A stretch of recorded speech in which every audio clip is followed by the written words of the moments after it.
From Braemar Arena in Edina, Minnesota, a long 7-week regular season has all come down to this.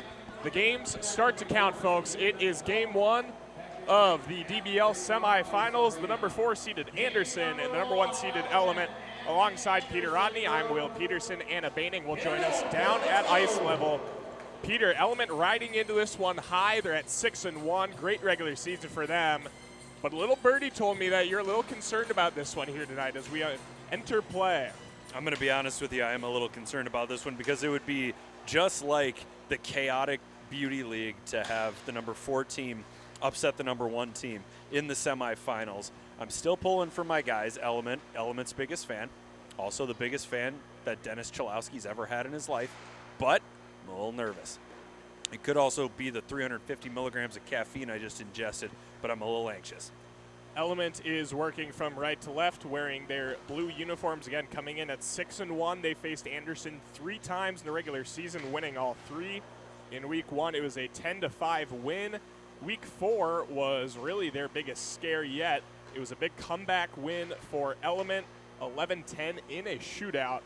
And then just last week, a 7-5 win for Element. Ben Myers with a first-half hat trick in this one. Here's Tommy Novak. Save is made by the goaltender Ethan Hyder. He is back for his 3rd week here in Beauty League, a 1-1 record. Of course, that win not coming with Anderson as they remain winless. 8.06 goals against, an 8.05 save percentage. Mike Kester works this one at the point. Cutting in right side, pad save made by the goaltender Jake Seibel for Element. We've seen Seibel a handful of times here. It's his 3rd week as well. 1-1 with a goals against of 10 and a 7.14 save percentage. Long shot deflected wide by Boyd. Chesley will head man the puck for Element, and they're out of the zone on the left-hand side. Here's Anderson for Shaw, right side. Closing in, backhand try. Anderson couldn't punch it home on the back door. Hyder sprawled across the crease, now back in position. Shaw from the left point, cycling up high. Anderson, touch pass, finds Swiss. Threads it through. Hyder is able to keep that one out. Chesley was there, now back the other way. Dom Toninato sends it high. Fluttered off his stick a little bit, but rifles it high over the goaltender's side bell. We remain scoreless, under 21 to play. I think Toninato heard some footsteps from CJ Cease there. Big time back check here in a semifinal.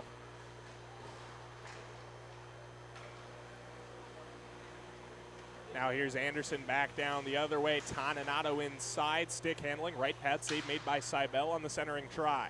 Deflects out to center. Ryan McDonough plays that one. It gets by him. Shaw drop past Chalowski, bearing in. Back door off the stick, or maybe the skate of Cease that time. And Shaw will carry it into the corner. Now Livingstone up high. Cuts it down to the left circle, gives it for Cease. Back Livingstone, right circle now. Shot save, rebound try. Shaw's on the doorstep. McDonough will sweep it away. That one skitters across the crease, but Anderson with control. And promptly turned over. Livingstone over the line with Shaw. Sharp angled look, save made by Hyder. He will cover. We'll have a whistle here, under 20 to play. You know, Will, I think the difference in this game is going to come down to who plays better actual hockey. I mean, who back checks, who fills in when a defender drops down into the offensive zone, who crashes the net for rebounds. I think we'll see a few more garbage type goals as opposed to beautiful breakaways in transition tonight. Yeah, definitely a different feel to it. A 7-week regular season has come and gone. But now with every team making the playoffs, or really the slate is wiped clean and every team comes in at 0-0. And a win will send them to Wednesday night's John Scott Cup Championship game to face the winner of Walser and Tria in our second game. Novak goes through the legs. Hyder is not fooled, makes the save. Steves clears to the corner for McDonough. Now Gensel. A lot of talent out there for Anderson tonight. Heard some murmuring around the rink that Anderson just might pull off the improbable. And, well, if you want to find out, you'll have to stay tuned. Under 19 to play now. McDonough for Gensel, far side, reverses the field for Kalen Addison in the neutral zone. Into the zone on side, backhands it down low. Gensel will take it on the redirect. Fires to Ben Steves in the slot. Glove save made by Seibel. He got a piece of it. Rebound to the near side corner, controlled by Gensel. Pitch and catch with Ben Steves, gets it back with 2 bodies on him. to the middle for Lieberman. He tries to thread it through. Not sure if that was a shot attempt or if he was going for some kind of redirect there, but he'll control it in the corner now. Kind of a half-hearted shot if it was indeed a shot. Back the other way, here's Element. Novak finds Pavlshev to the backhand. He scores. Oh, that was pretty. Nikita Pavlshev has our first goal of the DBL playoffs. It's his fourth of the season. And Element strikes first, 18 to play. It's 1-0. Oh, the best part of that goal, the soft hands of Tommy Novak. That's little backhand saucer pass perfectly right in front. He knows how long Pavlshev's arms are. Leads him a little bit. Pavlshev finishes it off. Hot start for Element here in this one. Hot start. It is a 1-0 game here, and they're looking to add another one. Ben Myers down low. And he turns it over. Boyd, Travis Boyd will carry it back the other way for Anderson. Gensel now finds Lieberman. Deflected pass as the 59s come together. Gensel and Myers. Gensel will look to wrap this one around. Sharp angle look off the stick. Chesley will sweep it away. Anderson, hard back check there from Travis Boyd. All up in his business. Now a centering look from Cease. Myers cannot finish. That's a rarity from Ben Myers, the DBL leader in goals. Rare to see him fan on an opportunity like that, but I have a feeling there will be a few more tonight for him. I also believe Ben Myers is tied for the overall point lead in the league. Did I read that correctly? You did read that correctly as he fires one over the goal right there. Myers tied for the league lead in points at 24 with Mr. Eric Holla of Tria. The two sharing that mark at 24. Backdoor try. Lieberman bounces off his stick on the backhand. Now Element will work back the other way. Shaw down the left side, cuts into the slot. Myers, they can't connect on the back door. Shaw will get it back off the deflection, and he's forced out of the zone. And it'll go all the way down. Seibel will come out to play this one, and he rims it to the far side. Livingston, a backhand pass. McDonough turns it over. Backhand try. Just escapes Shaw. Addison will carry into the zone for Anderson. Down the right side. Centering pass deflected away by Livingstone. Rebound. Karam's out into the neutral zone. Anderson will reset with 16:05 to go here in the first period. A 1-0 lead for Element here in the DBL semifinals. Toninato backhand try. He scores. Oh. I have a feeling that's one that Jake Seibel's going to want to have back. But Dom Toninato will take it any way he can get it, and so will Anderson. We're tied up at 1 under 16 to play. Well, if Seibel doesn't want that one back, I want it back for him, just under the glove. Tough one there for the University of St. Thomas goaltender, but a good one for Mr. Dom Toninato of the Winnipeg Jets, as he has his 5th of the season in his 6th DBL game played. We are knotted back up at 1. And I have a feeling that this is going to be one of those back-and-forth type contests. We're not going to see any crazy big leads. Of course, the Dick's House of Sport double puck will come into play later on. Alex Steves at the left side. Centers for Addison. 5-hole score. Anderson taking advantage of a weak Element net front.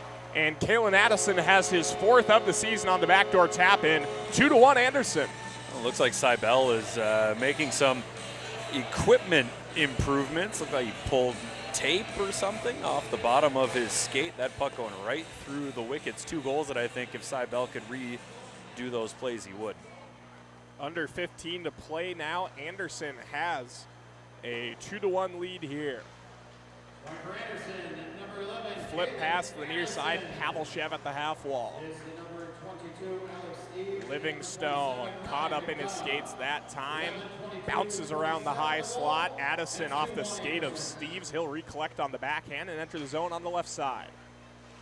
Into the corner. Backhand bank pass finds Addison. Now flips to the slot. McDonough lost the handle that time.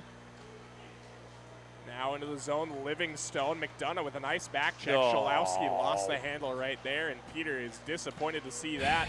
His guy, Dennis Schalowski, couldn't get this one. Knotted back up. Chance down the other way. It's Steves down the left side. Alex Steves had a full head of steam. Yeah, these guys definitely are unlocking a different gear here for this one. This is the hardest I've seen any of these guys skate, and that includes during the winter season. It just means more here at the Beauty League, Peter, on a steamy, steamy August night here in the state of hockey. How have you been beating the heat, Peter? What's your go-to move? My go-to move to beat the heat? I don't really have a move other than cranking my lonely window unit down to 60 degrees and pumping it as hard as it can. This type of heat, though, makes me envy the dead, Will. I got to be honest.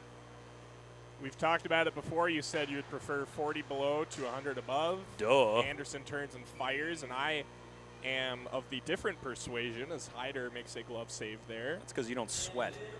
Oh, I sweat, Peter. It's kind of weird, though. My body doesn't really sweat. It's all hair, and it's extremely inconvenient. You have sweaty hair? Novak is denied there by Hyder. Yeah, just I feel like you should get that checked out. You think so? Yeah, or shave your head. Oh, I did rock the buzz cut back in 4th grade. Might have to bring it back. Here's Lieberman, toe drag, score! Nick Lieberman, Anderson is cooking here. 12.5 to play. It is 3-1. I don't like this. I am not a fan of this. Peter, your concerns from earlier might have been valid. Anderson seems to have found a new gear here in the DBL playoffs. They have scored back-to-back goals, and they have a 2-goal lead, 3-1 here, 12:10 to play. I miss Derek Forbert.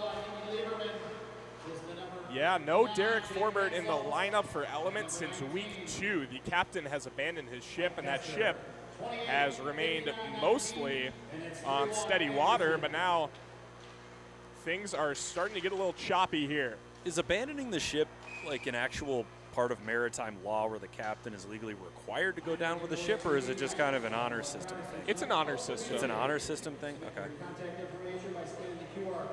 Have you ever watched the Titanic? They try to get him to leave, and he won't go. Well, as much as I'm a fan of the greatest documentary of all time, Titanic, I don't think that I don't agree with him going down with the ship. I think he should have saved himself. Like Kester Billy Zane. on the left side. Gensel will pull it out at the right corner. Fires to Boyd in the slot. Plays it off his skate. Now working down low with pressure from Anderson. If you really think about it, Billy Zane was a victim in that movie. Fair point. Thank you. Fair point. Lieberman for Boyd. I've been on a movie kick lately. Yeah. I've been getting more and more into movies. I feel like there's a lot that I haven't seen, a lot that interests me that I have been wanting to get to, and now kind of seems like the time. Nice. The Big Short was That's a good one. when I watched, I think, it was actually last Wednesday night after the Beauty League. Went home to my sister's And you watched place The and Big we Short? watched The Big Short. Wow. If you want to get really mad at the state of economics in this country, yeah, watch The Big Short. And then if you want to get even more mad, watch Dark Waters with Mark Ruffalo. And then watch Spotlight, also with Mark Ruffalo. Tommy Novak over the line on the left side. Flip pass up high. Schalowski drives the slot. Now leaves it for Myers. Novak. Is Element going to get their get back? Novak pokes at it, and Hyder is able to seal the post. He will hang on, and we'll have a face-off here to his blocker side. And then when you want to feel better, you watch The Patriot Any other movie suggestions for me? to feel good or feel bad. Just anything you feel would overall enrich my movie watching. My goodness, that was nearly incredible. The tic-tac-toe play. Schalowski went down to Myers, and Pavlichev couldn't finish it off on the back door. Now here's Addison down the right side. Closing in, left pad save. That's what I'm talking about, bad omens. Element is not capitalizing on those plays that we've seen them capitalize on for the past month and a half. Myers for Pavlichev out front. Tried to go 5-hole. And Hyder was able to slide and cut that off. Schalowski will play at the left side. McDonough breaks up the pass down low, looking for Pavlichev. They'll peel off into the corner. Element still with control here in the offensive zone. 9:20 to play in the first. The Big Lebowski. That's my only suggestion. Myers, and I think McDonough had a hand in that one. Actually, check that. It's Steves. Alex Steves got a stick in that lane, deflected up into the netting. We'll get a face-off to the glove side of Hyder. The Big Lebowski, you say? Yeah, it's one of the best written movies I've ever You seen. know, John Goodman was outstanding. You're going to hate me. I started The Big Lebowski, and I did not finish it. That's because you don't appreciate I got about halfway culture. through. Pavlichev for Myers fires it wide. Ben Myers has been struggling to hit the net here early. It is a concerning sign for the Element bench, coached by Eric Rasmussen and Danny Cristo. They need to get Myers going again offensively if they stand a chance here in this one. He's going to score right here.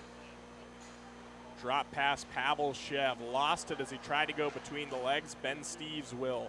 Played in the D zone for Anderson with a 2-goal lead. Pavlshev dancing around like it's a high-performance tryout. Those aren't orange cones. Lieberman, pad save, rebound, try crashing the net hard.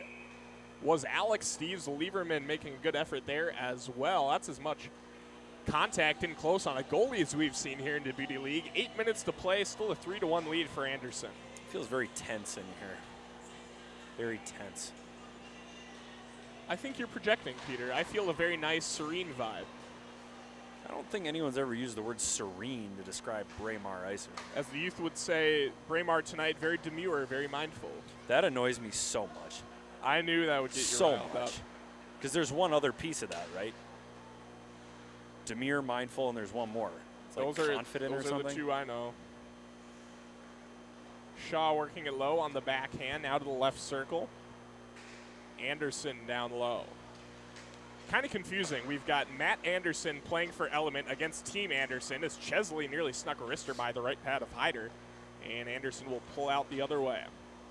I think we're going to have to refer to Matt Anderson by first and last name.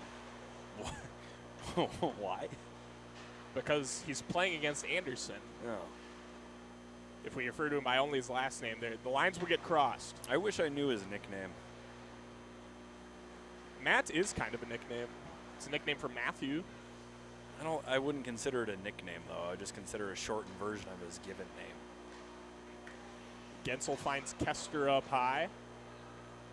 Lieberman into the corner there with Cease. Cease wins out the battle. Backhand exit pass out of the zone. It'll be taken over the line by Livingstone.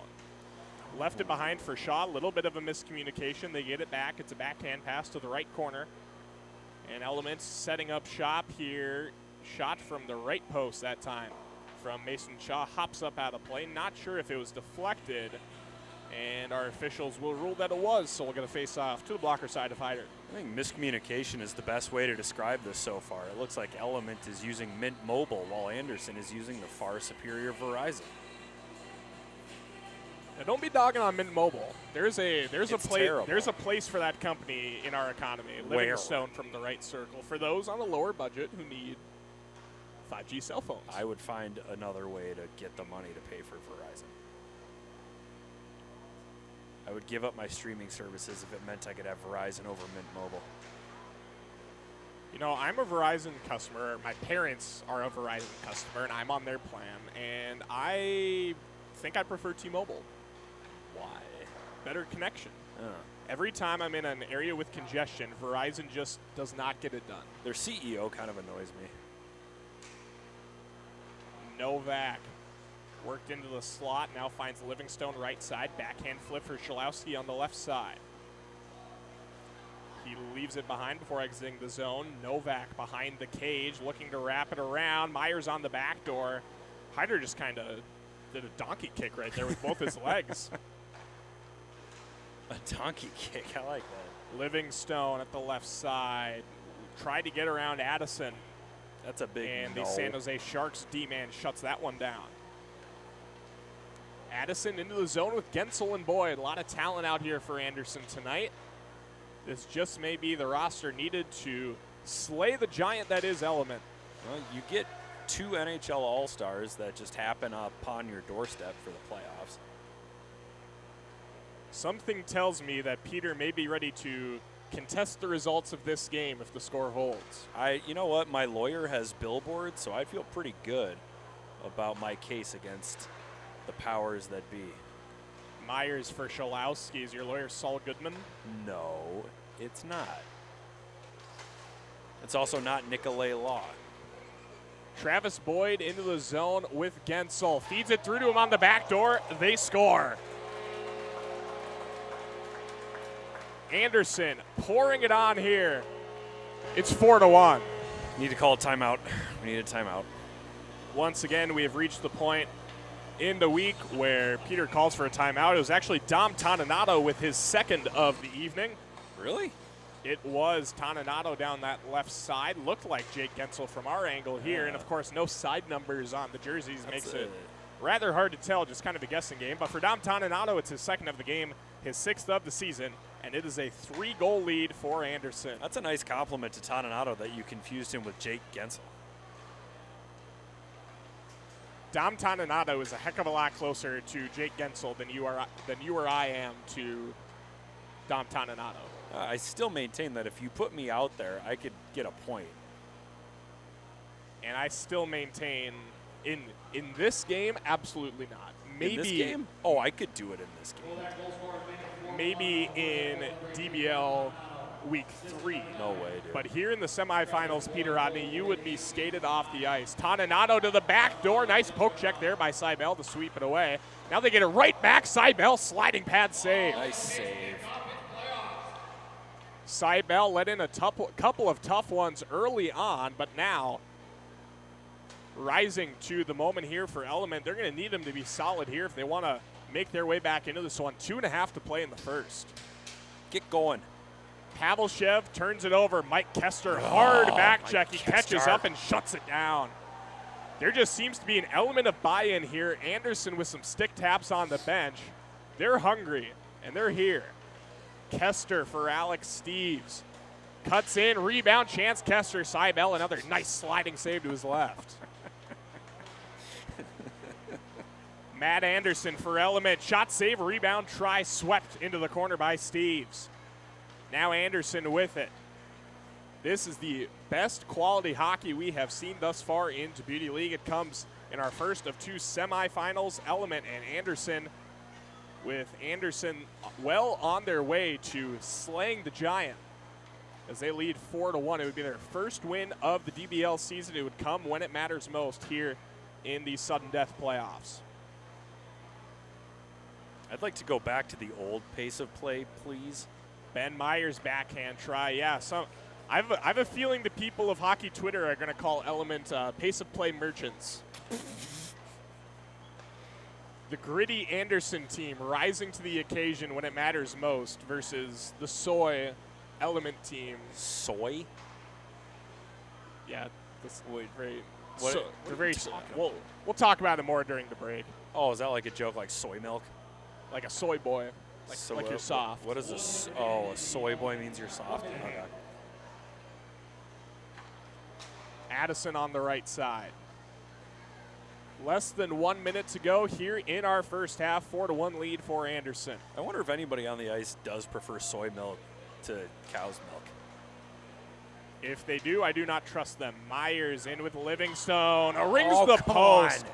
And that just about sums up this first half for Element. Myers, the league leader in goals. Now back the other way. Drop pass. Gensel to the back door. Ben Steves, he'll pull it out. Lieberman up high. If Ben Myers can't hit the net, I don't know if Element stands a chance in this one. Ben Steves, it's loose on the doorstep and swept away. Livingstone on down the right side with 12 seconds to go here in the first. Novak in with Shalowski. 7 seconds now. Shalowski centers. Novak out front. Myers can't connect. Rebound try. Shalowski sends it across, and that will do it for our first half. Element coming in, averaging over 10 goals per game. They put up 1 in the first half. Anderson does more than enough on the offensive end, plays some really solid net front defense, and they lead 4-1. At the break here, and now we send it down to Anna Baining. She's down at ice level with Ryan McDonough. From Team Element, and Ryan, you're back home in Minnesota for the summer, but you're heading down south to Florida pretty soon. How's the packing coming along? Oh, we're already set down there. Our kids have been in school down there for 2 weeks, so had to come back up and show up for the playoffs. They start early down there. Yeah, they do. They start really early, mid-August. So. And is there anything that you're looking forward to for the rest of the summer? Just one last Labor Day weekend up at the cabin here, and then it'll be all summer, or it'll be all beach vibes from there down in Tampa. So love the lake life up here. It's a great time to be on the water. Well, enjoy the cabin, and good luck in the second half. Thank you. Thank you. Back up to you guys. Thank you, Anna. Good to hear from Ryan McDonough of the Tampa Bay Lightning. And we will take this time to remind you that Anderson Group is a holding company that specializes in acquiring businesses in the construction industry. They aim to acquire synergistic companies with strong leadership, solid reputations, and high potential for growth, staying true to their motto, building on your good name. Element Electronics started with a simple belief that every home should have access to televisions with the latest technology.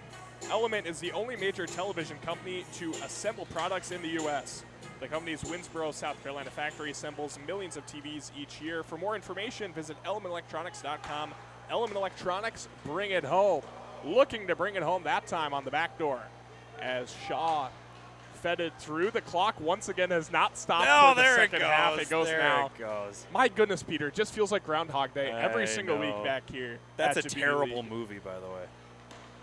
That's another one I haven't seen, but Don't I bother. will not on your recommendation. Novak scores! That's what I'm talking about. New half, new offense for Element. They matched their first half goal total in just 15 seconds here to start the second. Tommy Novak, his 8th of the season, back within 2. To quote Jim Carroll, let's go. Yes. Tommy Novak, the St. Thomas Academy legend, kicks off the second half here with a goal for Element. The halftime talk from coaches Eric Rasmussen and Danny Christo surely worked. And they're going to look to add another one right here. Novak tip drill nearly got it up high. It goes just wide. Now Gensel back in a one-on-one with your guy, Dennis Shalowski. Dennis. Forces Gensel outside. He leaves it for Boyd. Now back Gensel. He's got some space on the left side. Boyd down low from a sharp angle across the crease. Sliding glove save made by Seibel. 4-1 lead for Anderson at the break. Element comes right out here in the second half, and Tommy Novak pots one.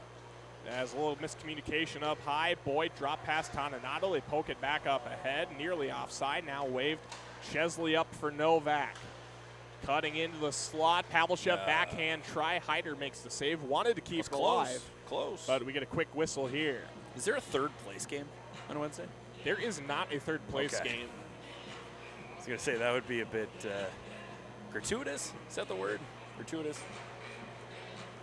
McDonough will play this one in the corner. The two teams that fall tonight will share the honors of semifinal exits. We will have no third place game.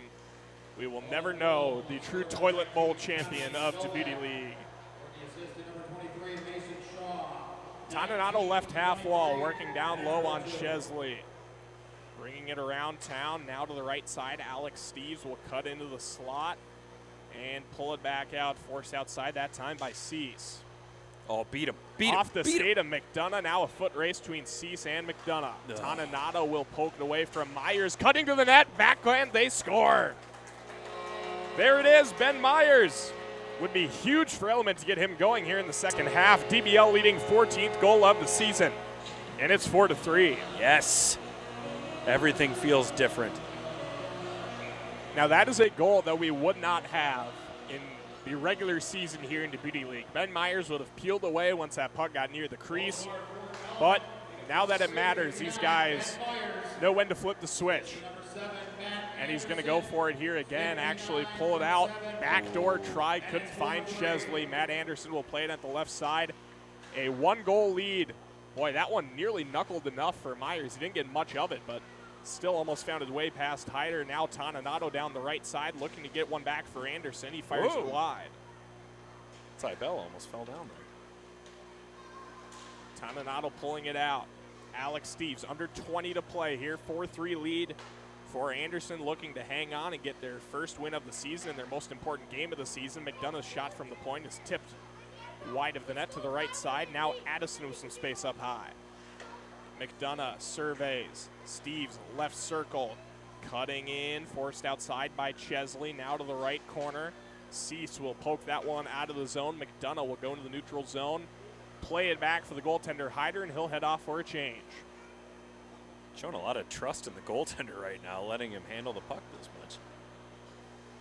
Myers tried to make him pay. They exit the zone smoothly. A clean transaction right there. Lieberman to the right side. Chesley. Now Ben Steves into the zone. Left side, sharp angle look. He rings the crossbar. Well, that was kind of scary if you're not wearing a face mask. Kester, now Ben Steves. Corner. putting the moves on Myers, now cutting to the net. It's up in the air, and it stays below the goal line as Kester finds Steves. Now Gensel. Boy, he had a shot right there, but he passed it up. Ben Steves from behind. Oh, he thought about the Michigan. Couldn't quite pull it onto the stick. Would have been absolutely box office. I think but even it doesn't work out. Mike Legg is tired of hearing about the Michigan. Lieberman up high.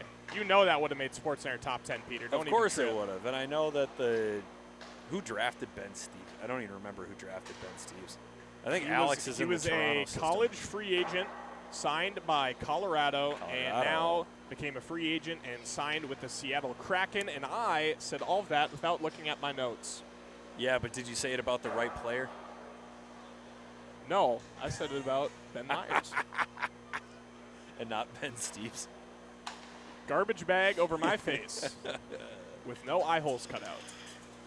Gensel cutting in. It's loose out front. Ben Steves collapses. And that is a lesson to me to always look at my notes. He is signed with Charlotte in the AHL, the affiliate of Carolina. Livingstone fires it wide on the glove side. Yeah, I think he might have been a draft pick of the Hurricanes. He was not. Undrafted was Ben Steves coming out of high school and college, yes. Signed as an NCAA free agent. Lieberman working in. Save made by Seibel. He will cover with some pressure coming in on him. Now past the 17-minute mark. It's a 4-3 lead for Anderson. Are you tired of the Michigan? Do you think it's been played out? I still like it.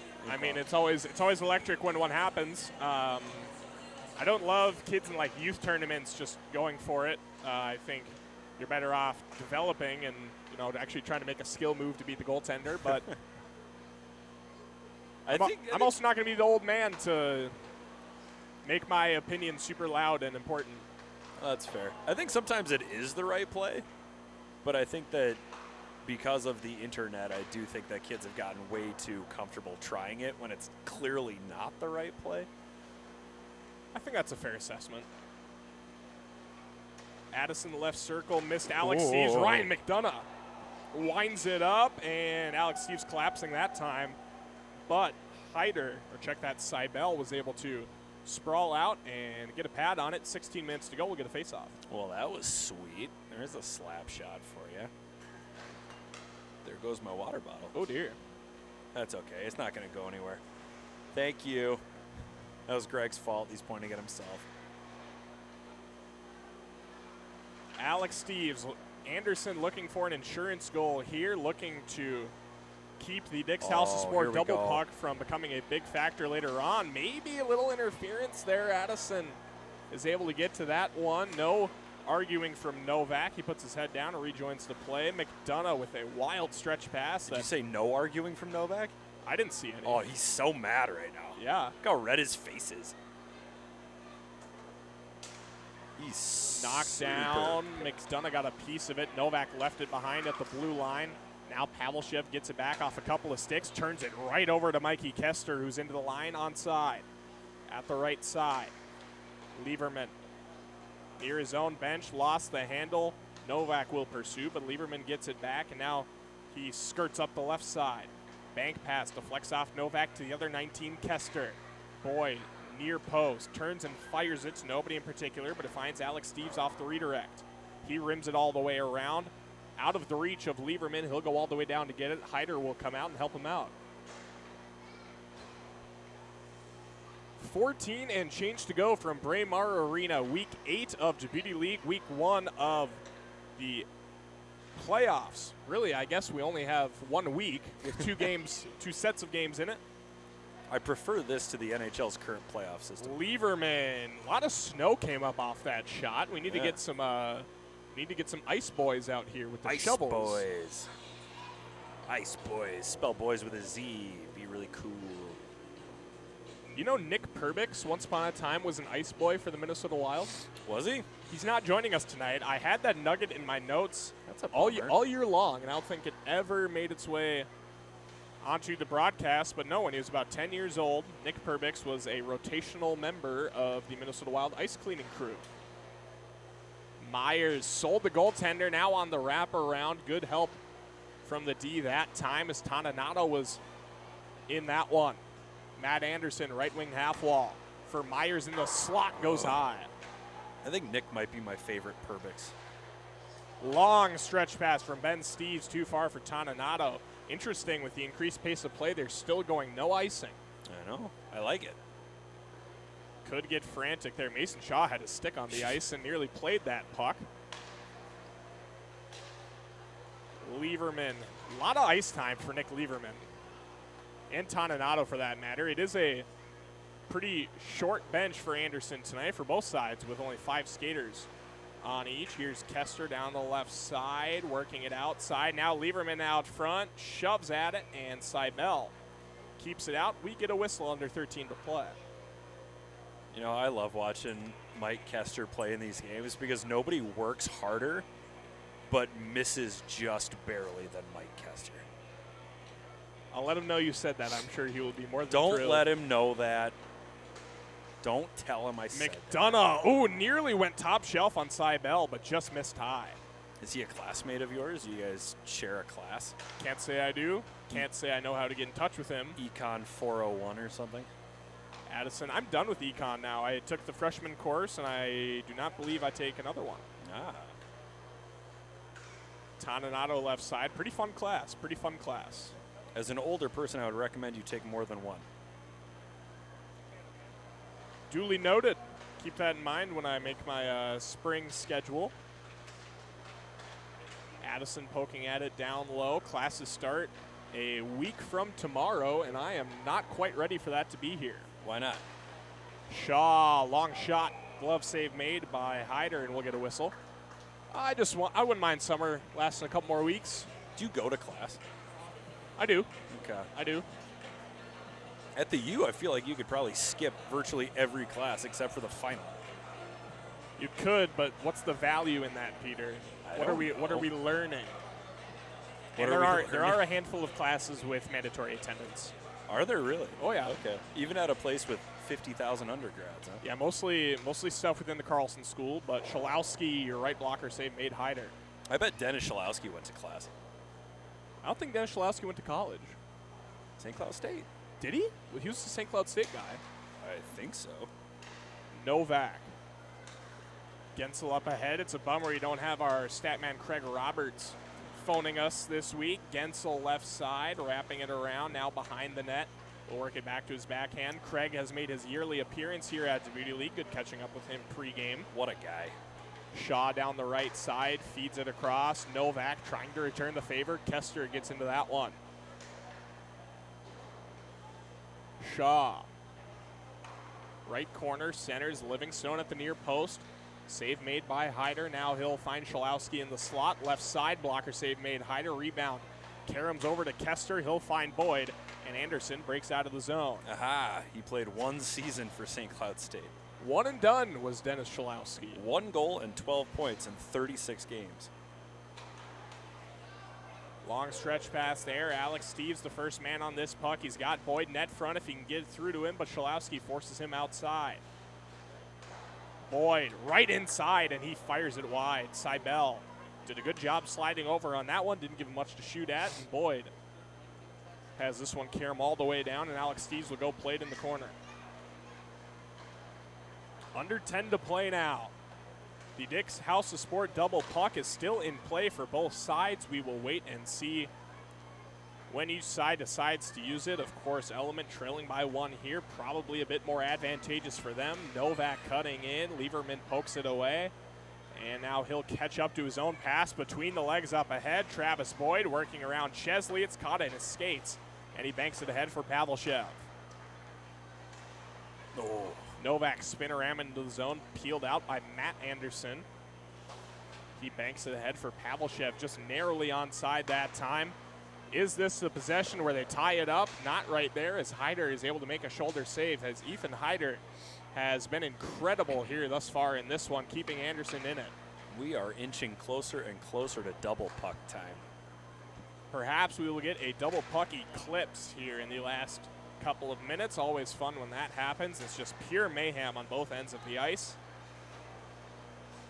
As this one finds Myers, big spurt in his step, shot on goal. Hyder will smother that one. Ben Myers coming in, leading the league in goals with 13. He added his 14th in this one. Have a feeling he might have one or two more in his back pocket, although he hasn't had the best luck thus far. A lot of shots going high, a lot of shots going wide. Got that one on frame, but Hyder was up to the challenge. Chesley from the right side. After this, we will have Walser and Tria in our second semifinal. That ought to be a dandy. Matt Anderson finds Cease, backhand Chesley. 8 minutes to go now from Braemar. 1 goal lead for Anderson, looking for their first win of the season here in the semifinals. Cease, backhand down low, now a backhand try on net. Gosh dang it. Is shut down there. It was Matt Anderson breaking in, and Hyder once again makes the stop. I would be eternally grateful if Ethan Hyder could just take one shift off. Toninato and Ben Steves in a 2-on-1. Toninato, pad save made Cybel. Now Myers down the left side. Into the zone in the high slot. Beautiful toe drag to the right side. Now here's Cease. Flips for Chesley. Stick save made. Rebound Addison. Cease gets in there to break that clearing attempt up, and he'll pull it up high. Myers in the slot, harassed by McDonough. Ben Steves will take it behind his own net with pressure from Cease. He maintains control on his forehand, now peels it back to his own left circle.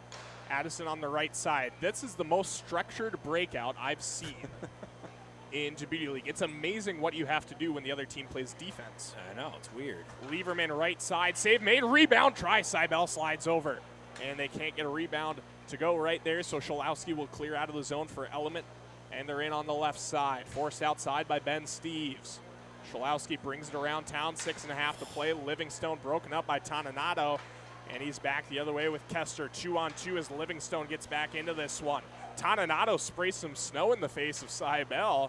There you go, a little gamesmanship here. Not sure if it was intentional, but Lieberman drops it for Steves through traffic and poked that out in front. It goes wide.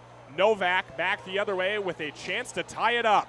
Tommy Novak fires it high. Ben Steves now, 6 minutes to play. Lieberman narrowly onside, goes high. Hot puck time for Element, down by 1. And I really, really like this decision here from Rasmussen and Christo for Element. The Dick's House of Sport double puck, 2-minute window in which any goals for the team who triggers it count as 2. Try on the near side for Ben Steves, goes wide. Kester holds at the point. Element's got to figure out how to get it out of the zone here before they wasting even think about a goal. Precious Dick's House of Sport double puck time. Kester in the slot to his forehand to the left side now. Backhand at the half wall. Already 40 seconds gone on the Dick's House of Sport double puck and nothing going. Smart play here by Ben Steves to pull it out of the zone. Anderson will take off all the time they can right here. Gensel with it for Lieberman. They need to get some pressure on the puck. Almost halfway gone. Boyd pulls into the corner. Now exactly 1 minute left on the double puck for Element. Gensel pulls into the slot. Oh my goodness. And Element has not controlled the puck for more than 5 seconds. Now they finally do. Scholowski, stretch pass, finds Shaw down the left side. A goal would give Element the lead. For the first time here in this one, Livingstone, right pad saved by Hyder. He tried to keep it alive. We'll get a whistle. They should stop the clock, and now they do. Okay. 4:42 to go, 38 seconds left on the Dick's House of Sport double puck for Element, trailing by 1 here late, looking to keep their John Scott Cup hopes alive. I was going to be real mad if that clock didn't stop. Tied up on the draw. Scholowski breaking inside on his backhand through traffic. Right pad save, rebound try. Novak, off the post and up off the rafters. A lively carom off the iron. Gosh. The face-off will stay in the zone. Oh my 28 goodness. seconds left on the double puck for Element. He knew exactly where he wanted to put it. He was just an inch or two away. Face-off won by Element. Scholowski collapses to keep it in the zone. Nice touch pass. Livingstone lost it in his skates, and he'll pull it down into the left side. 18 seconds left on the double puck. Novak with it. Had a double puck goal late last week to win it for Element against Anderson. Now let's see if he can do the same. Nice play there by Hyder to keep it alive. Gensel breaks back down the right side. That's going to just about do it on the double puck for Element. Gensel, can he add an insurance goal? Peels out, Addison right side. Save made by Cybel. Rebound, Gensel. Boyd sends it wide. Under 4 minutes to go. 4-3 lead still for Anderson here. And Anderson still has the Dick's House of Sport double puck in their back pocket. Novak right side. Chesley. That caught something on its way in. The net is also off. They're going to play on. Hyder will cover this one up as the clock continues to tick down. Coming up on 3.5 to play as we continue on. We'll keep an eye on the goaltender, Jake Cybel, for Element.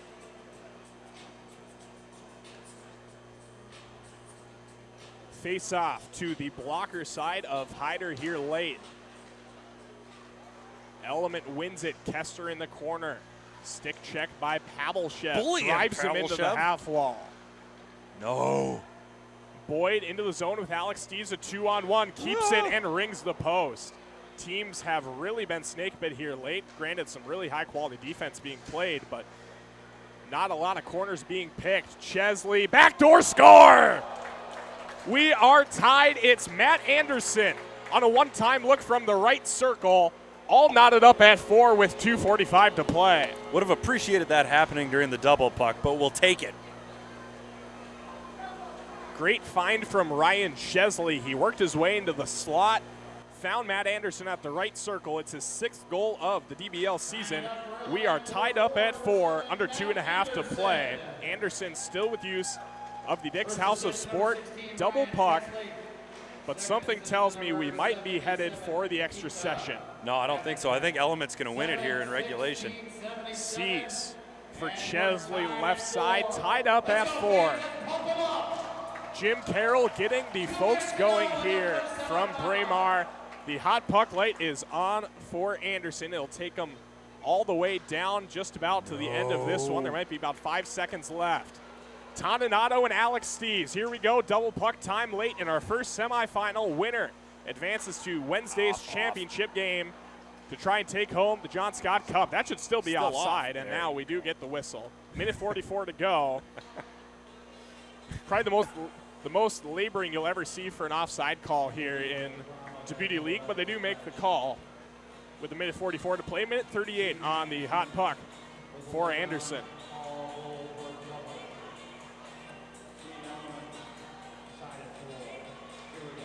Toninato punches it through off the draw. Great play. He works in on the backhand, tries to go to the forehand and lost it off the stick. Now Lieberman. McDonough in the corner. Who will be the hero here late? Dennis Chalowski. No, far post. McDonough. Drop past Toninato at the line. He banks it to the right corner. Now an attempt to get it up high is broken up by the stick of Shaw. Curious to see how Element will play this one, if they're going to go for the kill or maybe rest on their laurels a little bit here late. Kill. Novak. Left side, trip by Toninato. That's a penalty. We will get a penalty shot here. Yeah, that's Tommy right. Novak, maybe a little bit of a dive, but That wasn't a dive. That's all Toninato's fault. Toninato trips up Novak. We will have a penalty shot here. Tommy Novak was the hero late last week. A hot puck goal late to end it. He already has one here in this one. Can he give Element the lead? No! Denied by Ethan Hyder. Tommy. Last minute to go here from Braemar. 50 seconds left on the double puck for Anderson. Livingstone with control for Element. The boys in blue working left to right. Novak, return feed, Livingstone, backhand try, save made. Novak from behind the cage finds Chalowski, right circle, tries to go up high, misses. Shaw collapses, left corner, leaves for Livingstone. Pressure from Ben Steves, pins him in on the half wall. Now Toninato will clear it away, Anderson. Breaking it out, he takes a dive. No way. And this one will go the other way. Mason Shaw trips up Toninato after Toninato had tripped up Novak. Dom Toninato will have a hot puck penalty shot with a chance to give Anderson a 2-goal lead here late. I feel the strange urge to take off my headset and start screaming at Dom Toninato. Dom Toninato, hot puck penalty shot. Scores! Why is the clock running now? Hat trick, Dom Toninato. Don't do it. Don't do it. Hat trick, hot puck, penalty shot goal Apparently nobody sees your hat on for the ice. Dom Toninato.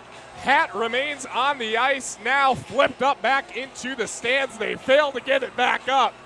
6-4 lead for Anderson. Jake Seibel remains in his post. Anderson has slayed Goliath. 13 seconds to go. Shaw out front, covered up by Hyder. They will stop the clock with 8.8 seconds to go. I have retrieved my hat off of the Dom Toninato hat trick. Peter is in disbelief in the scorpion pose right now. Backdoor, uh-oh. Mason Shaw with a backdoor goal. This might not be over. No, it's over. It's over. 5.5 seconds on the clock. If they can get a play going off of the center ice faceoff, They're going to have to shoot from basically the red line. if Myers right here, and now they pull the goaltender Seibel. If he wins the draw back, Nope. no, good play made by Gensel. Anderson gets their first win of the season in the DBL semifinals. The previously winless Anderson will play for the John Scott Cup Wednesday night. Element, the dream season comes to a close. Unbelievable. Anderson is moving on to face the winner of Walser and Tria, Dom Toninato, with a hat trick, including a penalty shot, hot puck goal with less than 30 seconds to play. Peter, how are you feeling, my friend? You know, it all came down to Mr. Daytime Emmy himself, Dom Toninato, diving like Mark Spitz all over the place. I'm not thrilled right now. Not thrilled. As I suspected earlier, Peter might contest the results of this one. I'm not thrilled. Might see him storming the St. Paul Capitol here at some No, point. throw that puck back. Throw that puck Dom back, kid. Toninato Throw it back. is the player of the game. A hat trick, including the double puck goal on the penalty shot. And Anderson, who entered play 0-5-2, 0-3 in their 3 meetings with Element, although they lost to him in the shootout in week 4. They had given them a game before. They finally put it all together. The late additions of Ryan McDonough and Jake Gensel certainly helped out as well, but neither of them recorded a goal. Hat trick for Toninato, a goal for Kalen Addison, and a goal for Nick Lieberman. And Anderson is moving on to Wednesday night's championship game. Coming up in just a few minutes after we get a fresh seat here at Braemar Arena, it'll be Walser and Tria in our second semifinal game. See who's moving on to face Anderson. Don't go anywhere, folks. We'll be right here. We'll be back right here from Edina.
We welcome you back here from Medina, Minnesota. Game 2 of our DBL semifinals. Game 1 was an absolute classic between Anderson and Element. Anderson earning their first win of the season to advance to John Scott Cup, and they will face the winner of this one. It's Walser and it's Tria, both coming in at 4-3. And I've got a feeling we're in for another treat right here alongside Peter Rodney. I'm Will Peterson. Peter, I know that you are a very, very sad boy because of what happened to your darling Element. Darling. However, I must ask, are you thinking of pivoting your fandom to either of these two teams? No, you know what? I think I'm going to be Element until the day that I perish from this earth, just like I'll be Dennis Chalowski's biggest fan until the day I die. But I'm excited to watch this one. I think it'll be, if the first game is any indication, I think it'll be tight, and then it'll be fast. I think it'll be a lot of defense. A lot of defense in this one. Tria has the puck now, actually now turned over. Walser with it. Walser working from left to right, wearing their light blue uniforms. Here's a shot from Johnny Brodzinski, cleared out by Eric Holla. Tria working from right to left in their black uniforms. Noah Cates working in, fires one wide of the goaltender Kaskasuo. Casimir Kaskasuo has appeared in every DBL game for Walser. 4-3 on the year, a 7.88 goals against, and a 772 save percentage. On the other side for Tria, the former Benilde St. Margaret Red Knight, Ryan Bischel. And there's a backdoor goal. Hot start for Tria. Finishing it off on the backdoor is Kyle Rao. His 4th goal of the season. Tria leads early. It's 1-0.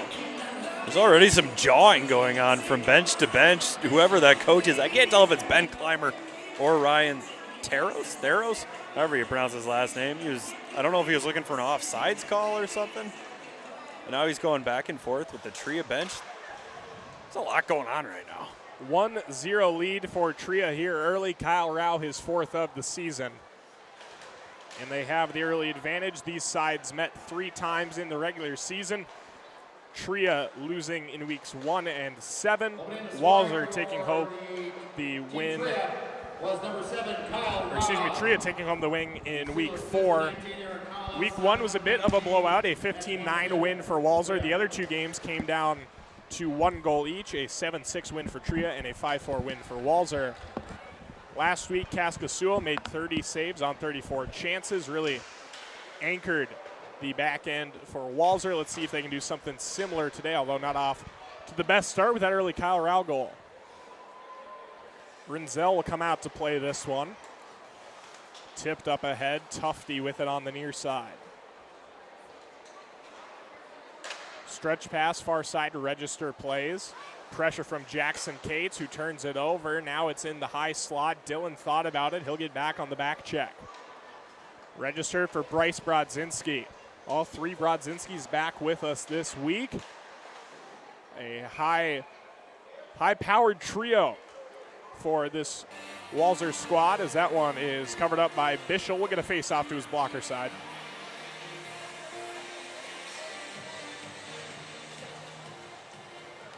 Schmidt off the draw, plays for Dylan. A lot of NHL talent on the ice, really all around, but especially this Tria contingent now. Schmidt over the line, tried to find McKenzie on the back door, broken up by Register. He finds Letary. Backhand flip to the near side, finds Bronny's in, and that one goes off the side of the cage that time. We've lost a nameplate.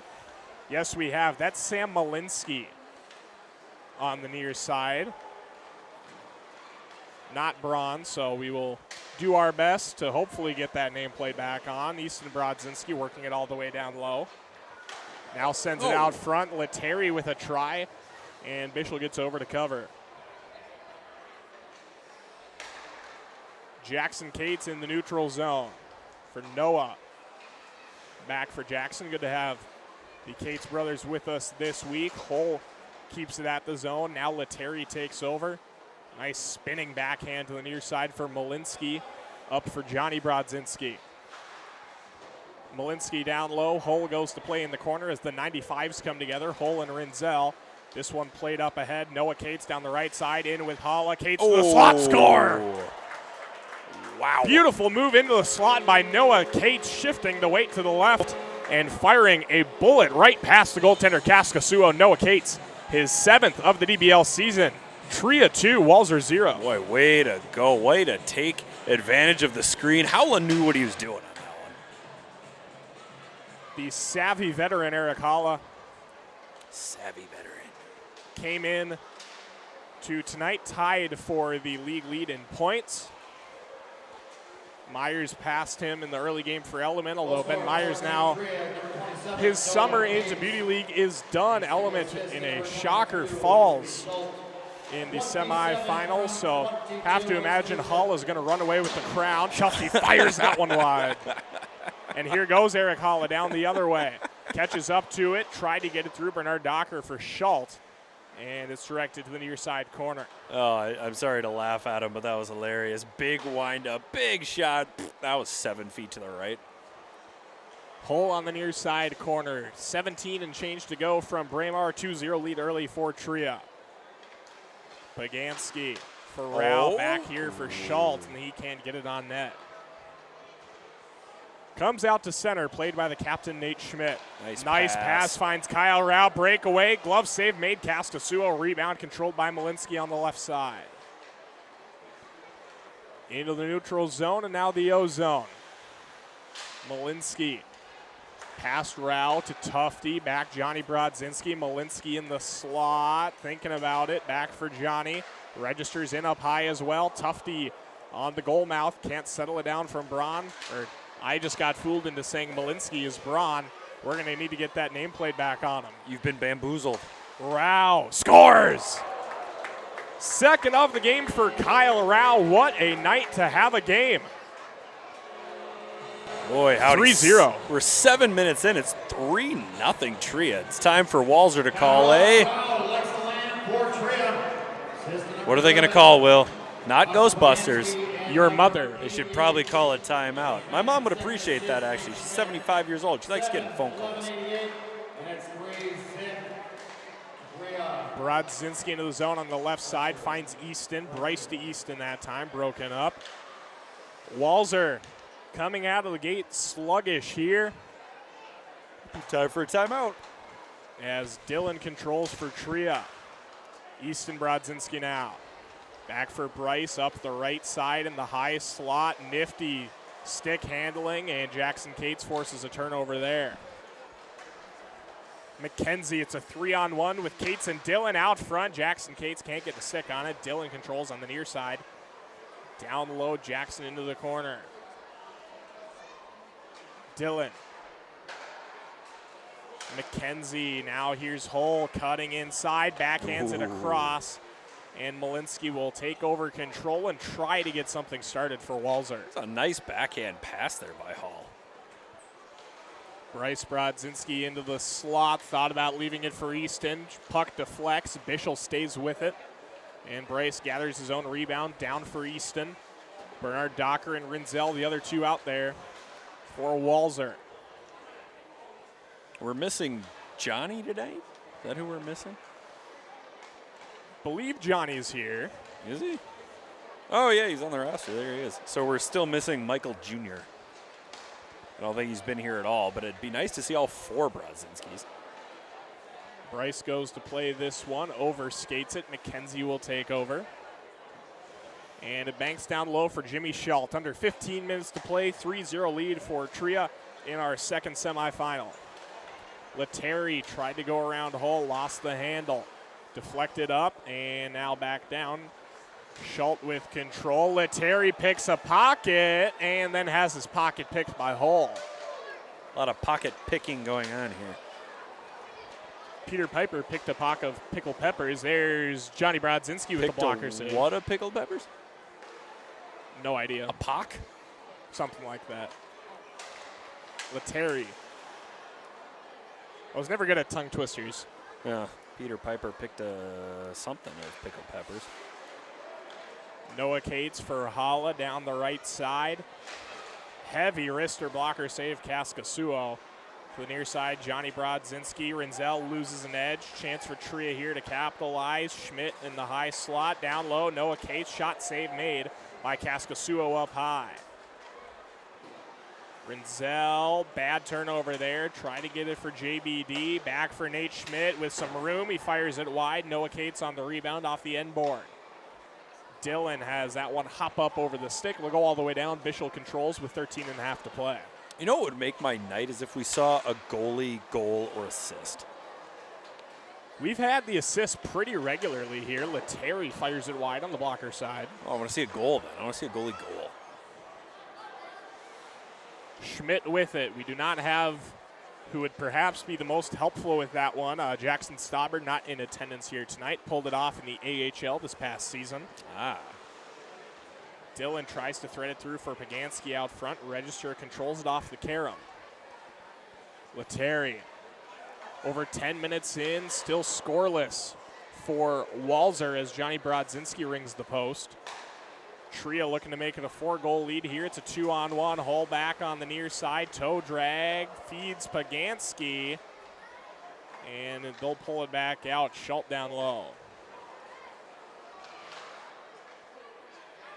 Pass goes all the way through. Register will control.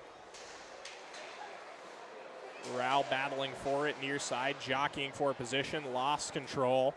Good play there by Hull back there. And Pagansky will finally settle it down. Rao on the blue line now into the zone. Threads it to the far corner. Malinsky goes to play it. Walser has struggled offensively here early, not really able to get much going from between the dashes. Let's see if that changes here. Malinsky for Letary, backhand, and that is their highest quality scoring chance to date with Vinny Letary bearing in inside on Bishel, but he stands tall, makes the save under 12 to play. Still 3-0 Tria. Well, outside of that play, I think you're right. There hasn't been a ton to build on here, even including speaking of offensive chances. Rinzel has all kinds of room. Silky toe drag, can't finish. Tufty, it's loose on the doorstep. Rinzel pokes at it. Bishel's able to get away. He lost his glove in the process. Now puts it back up. Jim Carroll is thumping his microphone. Do you think Jim Carroll has a fidget spinner? Seems a little old for that as Tufty tries to redirect.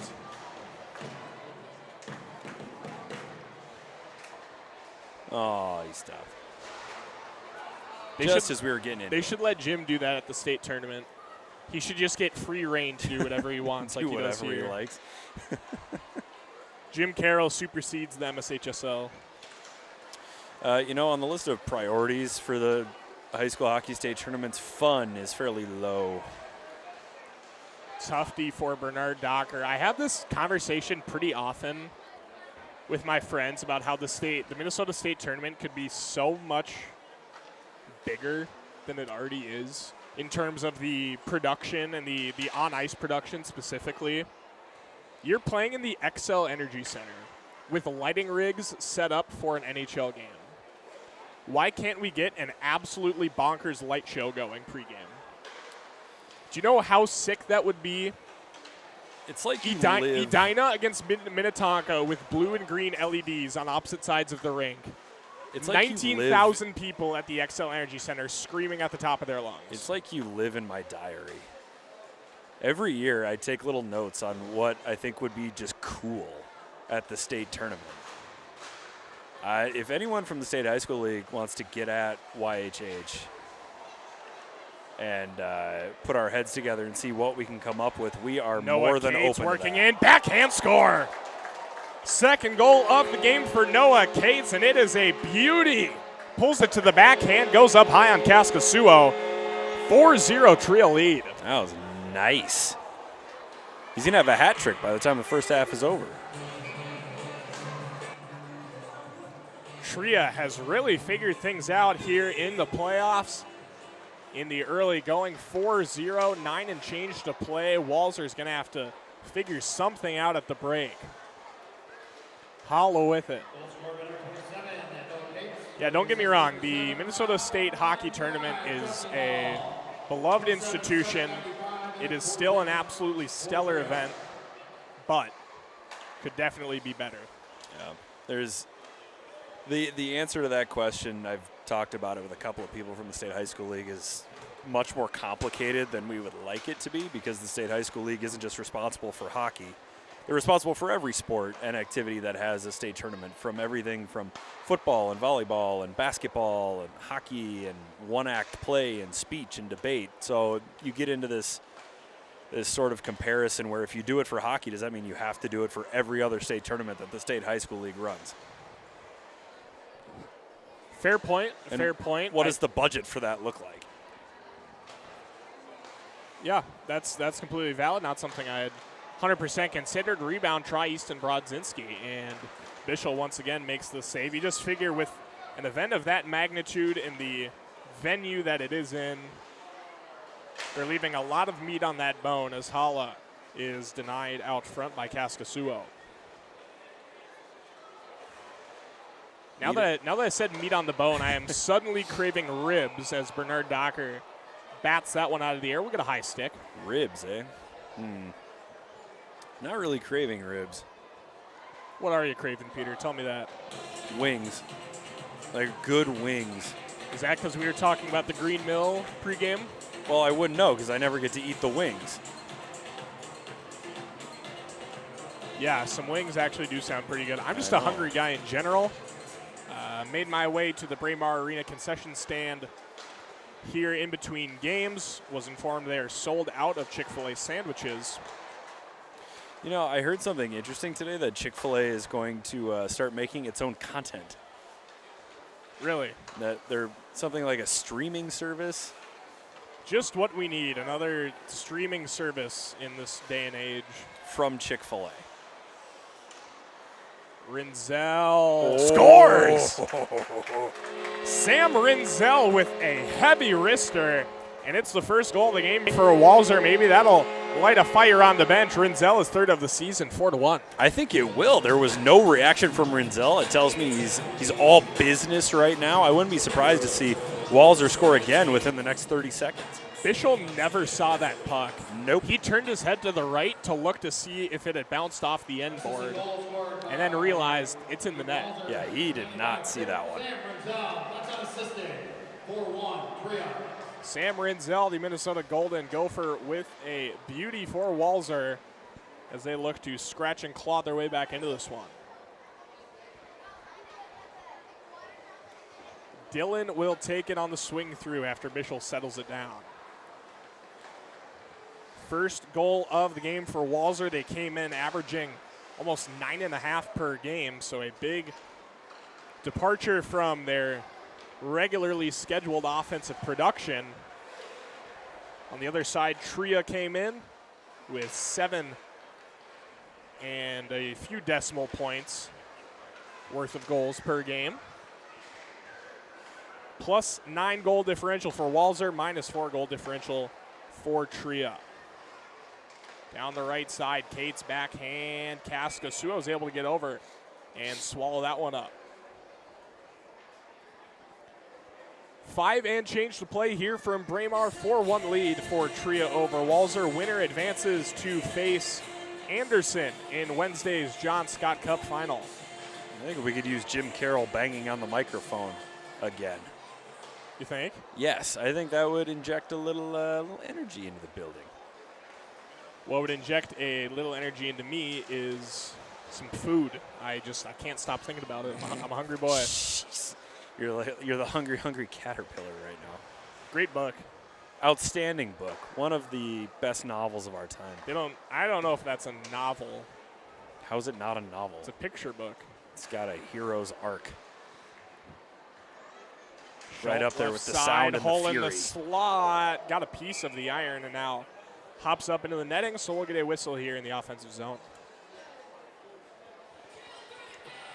The only Monday game on the 2024 DBL slate. We have been here for 7 Wednesdays leading up to this. This upcoming Wednesday will be our 8th, 9 total nights here from Braemar. How are you going to spend your Wednesdays, Peter, once we're all done with this? Well, my late night hockey will eventually switch to Wednesdays, I believe. We'll go from Tuesday nights to playing on Sunday night and Wednesday night, so my evenings will be filled with my own hockey. There you go. Rinzel left circle. Other than that, I don't know. Maybe I'll just eat wings on Wednesdays. Eric Holla down the left side has a half step, tried to go 5-hole. Kaskasuo drops the left pad down and makes that save. I'm waiting for another Holla slap shot like we had last week. Cates up high for Hull. Now Schmidt. Back for Hull. Holla right circle. Schmidt up high. Threads it through. JBD picks that one off. And here's Johnny Brodzinski down the left side. He's into the zone with Bryce. Leaves it behind for Malinsky trailing. Working in and can't get a shot off. Johnny plays it down low. Through traffic, backhand centering look. Intercepted by Schmidt. He'll look to break it out for Tria. Less than 3 to go here in the first half. Pagansky. Lost the handle out into the neutral zone. Johnny for Bryce Brodzinski. Bryce to the near side, goodness. Register, back for Johnny, goes wide. Bryce in the corner, backhand Johnny, and he fires one into the Braemar Arena netting here, under 2.5 to play. Boy, that was some maestro level passing there by Bryce Brodzinski. It's a shame they couldn't put one away, but that was exquisite. Face off to the blocker side of Bischel right here. Peter, do you have a weather update for me? A weather? Would you quit asking about the weather? I'm extremely concerned. Oh my goodness, why? I want to see how things are developing. For those outside of the Twin Cities metro area, big old storm rolling into town. Is it though? Are you afraid of storms? I don't love driving in a hailstorm. Well, then don't drive. We'll just stay at Braemar all night. Yeah, that sounds delightful, Peter. Isolated thunderstorms. Pagansky at the right side. Yeah, thunderstorms going on right now. It's also 89 degrees outside. It is a hot one. Luckily, things expected to cool down a little bit over the next few days. Brodzinski on goal. Save made by Bischel. I am looking forward to Thursday's college football opener, Minnesota and North Carolina from Huntington Bank Stadium. Yes, 100%. College football is back, baby. I have low expectations for the Gophers, low to no. Considering the Big Ten's expansion, I would extend those expectations to virtually every football season that will be played ever in the future. Schulten into the corner, looking to poke that one up ahead. Johnny Brodzinski with it. Less than 1 minute remaining here in the first, ticking down now to 40 seconds. Drop pass is intercepted by Pagansky. Here's a breakaway look back the other way. Schultz got Malinsky closing in on him. Good back check right there from Malinsky. Easton Brodzinski. Backhand register, can't bat that one out of the air. 20 seconds to go. Puck out of play. Tufty pokes it out of the netting and into the crowd. Fan will go home with a souvenir. That might do it for our first half. It'd be a shame to end the first half on a puck out of play. And now they do drop the puck. Tria wins it, controls, flips out into the neutral zone. And that does it for the first half. Tria in full control right now. A pair of goals each from Kyle Rao and Noah Cates. Sam Rinzel with the lone tally for Walser. And it's 4-1 Tria at the break. Peter, what's Walser going to have to do to get that offense going again? Oh, I mean, crash the net. They got to get in some rebounds here. Not every goal is going to be a highlight reel tally, so throw some bodies in front of the net, look for those loose pucks. Anna Baining is down at ice level with Brendan Dillon. I'm here ringside with Brendan Dillon. And Brendan, you're opening up the season in Prague. So what's the excitement buzzing around being with this new squad over there? Well, I think anytime you're a new guy to a team, a little extended time together on the road is never a bad thing. So starting to get acquainted with Eric Holla here, who's got me all dialed in and super excited to join the Devils. So should be a fun trip. And what is one food that you're looking forward to trying across the pond? I don't even know. I'm going to have to talk to Andre Palat, our Czech teammate, to maybe fill me in on some stuff. Well, good luck in this second period. Thank you. Thank you. Back up to you guys. Well, folks, before the puck gets dropped, it's a good time to remind you that Tria is proud to provide world-class orthopedic and sports medicine care for the athletes in WD League. Whether you're a professional athlete or weekend warrior, you'll get the same expert orthopedic care when you're treated by Tria. Schedule online today at tria.com. Walser is a multi-generational family business that is still family-owned and operated today. Family is Walser's #1 employee core value. #2 is faith, and #3 is growth. They employ 1,900 plus people across 28 dealerships in their corporate operations. Walser's negotiation-free experience means everyone always gets a great price. The one-person, one-price sales model ensure a fast and easy car buying experience. What are you pointing at? They didn't start the clock at the start. I was trying to draw your attention to it. Oh my gosh. Keep it going. Walser's return and exchange policy means you're sure to find the perfect car for you. Nearly all new and used Walser vehicles come with Walser Care, a complimentary limited powertrain warranty. Check out walser.com to learn more. I am in the market for a new vehicle, so I might be toddling on down to Walser. Very well done, Peter. So sorry for interrupting you. As Jackson Cates works down the right side, cutting out front. Kaskasuo stick save made. Walser will work back the other way. What kind of vehicle are you thinking about, Peter? In a perfect world, I would love a Toyota 4Runner. I need something large because I do carry around stuff. And my fiance, my dear Laura, has had a Toyota for a long, long time, and she loves her Toyota. So I think I'm ready to try a Toyota. I love my Toyota. Do you? I do. Nice. A 4Runner or a Tacoma. That is what I am in the market for. Holla inside, sends it high. Rinzel gathers it off the end board. Noah Cates up high for Hull. Lettieri crashing in on that one. Now deflects this center pass. Noah Cates will peel it down the right side, cutting in front. Lost it as Brodzinski broke it up. Rinzel backhand up ahead for Lettieri, taken by Schultz. Holla through a sea of sticks. Now finally Malinsky does make a play there. Malinsky still without his nameplate. We can see it over on the Walser bench. No one's got a needle and thread over on the bench, apparently. I don't think it's needle and thread. I think that is pure adhesive strapped, or slapped, I should say, between those shoulders. You know, if we still taught home economics in American public schools, someone would know how to sew that back on. I took home economics. Did you? It is still a required curriculum. Wow. Up north, yes. Up north. I took one trimester of home economics.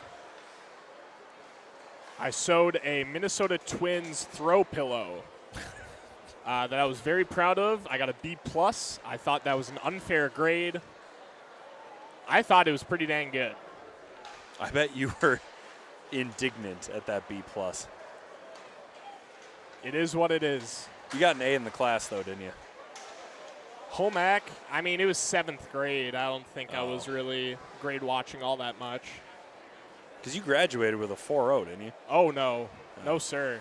Johnny Brodzinski from between the slot, off the glove of Bischel, and now into the netting. I was not a 4.0 boy. Ah, I thought you ended up with a perfect GPA. You weren't the valedictorian? I was not. I was not. I spoke at graduation, but I was not the valedictorian. A good friend of mine, actually, Aaron Evian, shared that honor with 6 other students who also finished with a 4.0, I believe. I believe there was a total of 7.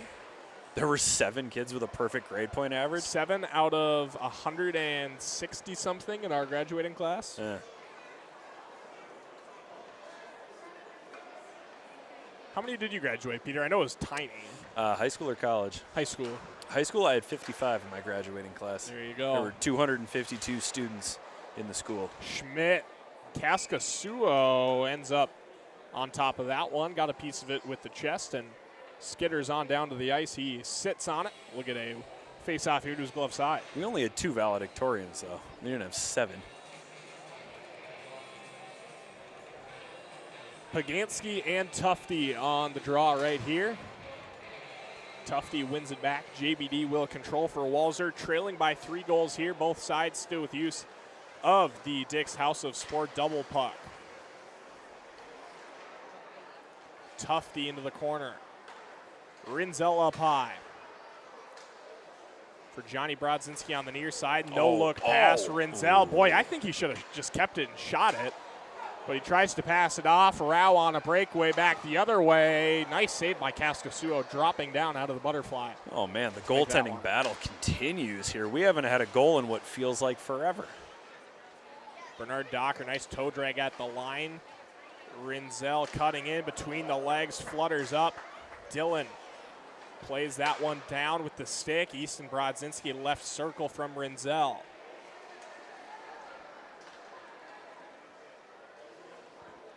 Regrouping here is Tria. Pagansky. Send it to the near side, try to get some space in the neutral zone. He gets it right back. McKenzie cutting in, tried to go back to the forehand, a little bit too far for him that time. Needs a longer stick. You could borrow one from Brendan Dillon. Malinsky across for Easton Brodzinski, tried to find Rinzel out front. He'll go to work for it behind the Tria cage. Rinzel scores! 2-goal game for Sam Rinzel. Have yourself a day.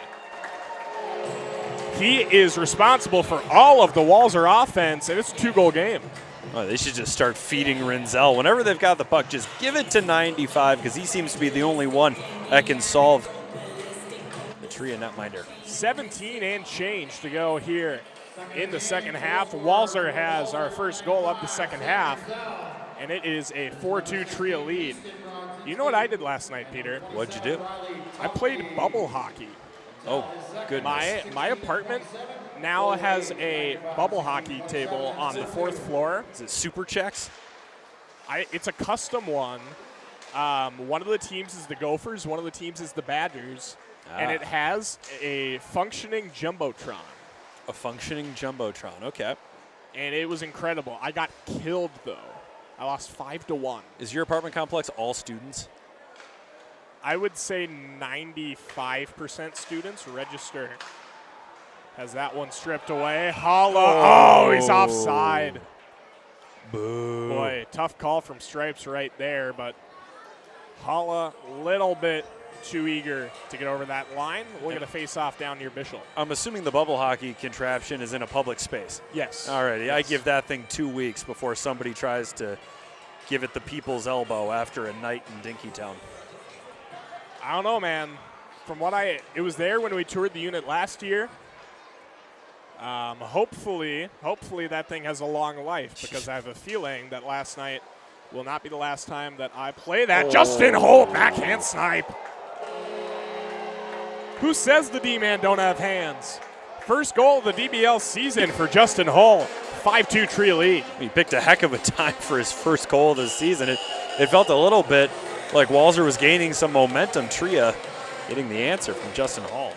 And Walser promptly sends Mr. Offense Sam Rinzel back out onto the ice. They know who to go to if they need a goal. 5-2 Tria lead makes it a 2-score game with the Dick's House of Sport double puck. Holla, clap bomb, left pad save Kaskasuo. Letary over the line, lost it briefly, gets it right back on his backhand up high, forced outside by Hull. Now Bryce Brodzinski with it. Centering for Hull. I am getting a phone call from the University of Minnesota, which tells me that a severe thunderstorm warning has been issued for my area. Yeah, or somebody broke the bubble hockey machine. Don't even joke about that, man. That would be absolutely detrimental to my mental health. 2 weeks. 2 weeks. I'm going to keep you posted, Peter. 2 weeks, and it's in a dumpster behind your apartment. If we come up on 13 days and it's intact and on the 14th day it's broken, I know who my suspect is. It's Mr. Peter Odney. You wouldn't catch me. Delinquent. You wouldn't catch me in Dinkytown. Letary down the left side, backhand try. Bishop makes the save. Are you not a you're not a Blarney guy? You don't get Not out anymore. to the college bars? Not anymore. 10 years ago, I might have been a Blarney guy. Blarney, College Club, Burrito Loco. Nope, I'm good. The former Kitty Cat Club. I God rest its soul. I had to leave Burrito Loco really quickly one night, though. Did you now? I did. Johnny Brodzinski down low. Are you enjoying a fishbowl? No, I had a friend that was standing toe-to-toe with an individual, and it was just time to go home. Dillon right circle for Rao down low. Smart, responsible man, Peter Rodney. Pagansky for Rao. How did that stay out? Now he is dumped by Johnny Brodzinski out front. Magic. The gathering. Rinzel for JBD. Try to get it through the Rinzel screen. If he would have tipped that top shelf, I was about ready to call up Bob Motzko and tell him to try him at forward because he seems to have found some kind of scoring touch here. Either he's found the scoring touch at forward or he's found the scoring touch in the Beauty League. I'd venture to guess it would be the latter. Why not both? Why not both? Malinsky at the line. The nameplate-less Malinsky. Braun.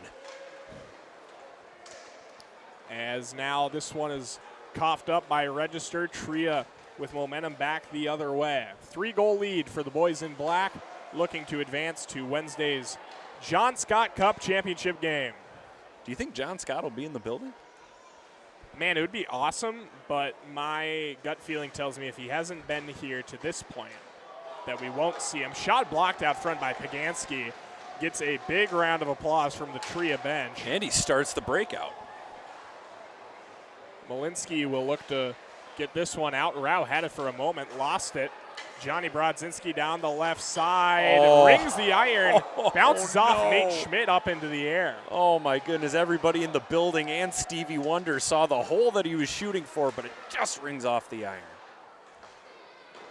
Johnny Brodzinski, bank pass, finds Bryce. McKenzie in the mix as well for Tria. Johnny will get it back on the right side. JBD at the right point. We talked about that earlier. The right point is the sweet spot for JBD. Most goals in the NHL from that spot last season. You spend way too much time on niche websites. I found that one on the official NHL Instagram. Posted Niche that. Instagram. Super niche. Super niche. Bernard Docker up high. Easton drops for Johnny. And now Rinzel. Can he get a hat trick? Tip shot on goal. And Tria is able to exit the zone. McKenzie. Jackson Cates. Didn't have anyone in front of him, but he couldn't see because he was faced the other way. Now this one intercepted. Rinzel full head of steam down the right side, looking to get around Schmidt. Yeah, maybe don't try him at forward. That was a little bit clunky. Well, if you were 6'12", you'd look a little clunky out there as well at times. Brodzinski, Rinzel for the hat trick. Oh, he lost the handle. Maybe don't call Motzko. Cinderella has turned back into a pumpkin here in the second half from Braemar. Is Cinderella the pumpkin or is she the frog? No, she's not the pumpkin. The carriage is the pumpkin. Who's the frog? I don't know. Which princess is the frog? Well, there's a movie called The Princess and the Frog. Oh. Tip shot goes wide from Easton Brodzinski. I am not tapped into Disney or any fictional movies like that. All of that just goes straight over my head. The Lion King goes over your head? I'm rocking with the Lion King. There are a There you go. couple exceptions. Pixar is where it's at. No, it's not. Love me some Pixar movies. Cars? Never seen it. You've never seen Cars? No, I've never seen Cars. Peter. What? Someday you are going to have a child, and that child is going to say, Dad, I want to watch Cars. And you are going to sit with him and watch one of the greatest children's films of my generation. Well, my kid's going to watch Miracle and like it. Bernard Docker. That's Somehow a goal. That That's stayed a goal. Out. Hold on. Boy, I don't We're not know. gonna get a Here's replay. Holla back the other way. Slap shot. Yes, sir, but Kaskasuo makes a right blocker save. At what point does Kaskasuo abandon his crease and go after Eric Holla? Assault. Brodzinski leaves for Tufty. Return feed is covered up by Bischel. And we'll get a face-off here. If you had to poll the players on the ice, how many of them do you think have seen Cars? I'd be willing to say maybe not quite half, but Not quite half. at Okay. least 35%. Craig, have you seen Cars? Statman Craig has not seen Cars. If Craig hasn't seen it, I don't want to watch it. Lettieri misses wide on the glove side. Justin, have you seen Cars? Justin has seen Cars. Justin has multiple children. I have dogs. Still. My dogs don't want to watch Cars. It's a children's movie, but there are some great lessons to be learned from it regardless of your age. That cars can talk, is that the lesson? There's a great subplot in the movie about slowing down and enjoying the smaller things in life. Sorry, I hate when they do Kyle that. Rao out front, score! He doesn't slow down. For Kyle Rao. Tria up by 4 here late, getting ever closer to the John Scott Championship Cup. 6-2 lead. That guy's probably seen Cars. Kyle Rao has definitely seen Cars. He doubles his goal total coming in. He had 3 entering, now a hat trick, 6 on the year. For the member of the San Jose Sharks organization, 2011 Minnesota Mr. Hockey. 6-2 lead for Tria. It's almost double puck time. It is almost double puck time indeed. The Dick's House of Sport double puck. We'll keep an eye on both benches. Have to imagine we would see it from Walser before we see it from Tria. As off the drop, Pagansky wins it to the corner. Bryce Brodzinski will take control for the boys in blue. Centered out front, back for Rinzel. He can't get a stick on it. Did you just hear a very loud banging sound? What just went crash in the building? Hey, there's that storm you were so afraid of. The storm has arrived. We will keep you posted. Dylan on the left side. Pagansky flutters one wide. Man, I got my car washed. I hope there's not although I guess the rain would be good for the wash. Schmidt collapses and fires a one-time wide. Who washes their car? I had a free one. It was free. That's a price you can't beat. Malinsky will go to play this one in the corner. Have you entered the Element TV giveaway tonight? I have not. I have not either. Hopefully the fans here have, and hopefully whoever wins will stick around to claim it. Malinsky right side, tries to center, sprawled across the crease is Bischel, and somehow ends up on top of that one. Walser, what are we doing here? 6 minutes to go from Braemar. Bischel has been nearly unbreakable in goal for Tria. The only player to solve him tonight is Sam Rinzel, and he's done it twice, both goals. And he's not on the ice for right Walser. now. A little surprised at that. Sam Rinzel with as many goals tonight as he had all of last season for the University of Minnesota. 2 goals and 26 assists in the freshman campaign. Bernard Docker with a beauty. The first goal for Walser from someone not named Sam Rinzel. Oh, my goodness. For JBD, it's his 6th of the season. Oh, what a pass by Johnny Brodzinski. Look at this. Look at that. Oh. Just a tight window to fit it in. Golly, that was pretty. Johnny Brodzinski leads Walser in assists, and that is a dandy for the New York Ranger. Register through traffic, blocker save made. Under 5 minutes to play, a 3-goal game, a 2-score game with the Dick's House of Sport double puck. Both sides still have that option here late. Noah Cates. Kaskasuo makes a save, keeps it alive. They're going to need Kaskasuo to be on the top of his game here late if they want to break back into this one. Not much more room for error for Walser. They also need Kaskasuo to keep his eyes toward the bench. They may pull him a little bit earlier than usual here, down by 3. That was the most insightful color commentary I think you've ever given. Like ever? That sounded like Wes Walls. Don't tell me that. Fine. Who do you prefer? As a color commentator? Yeah. I don't know.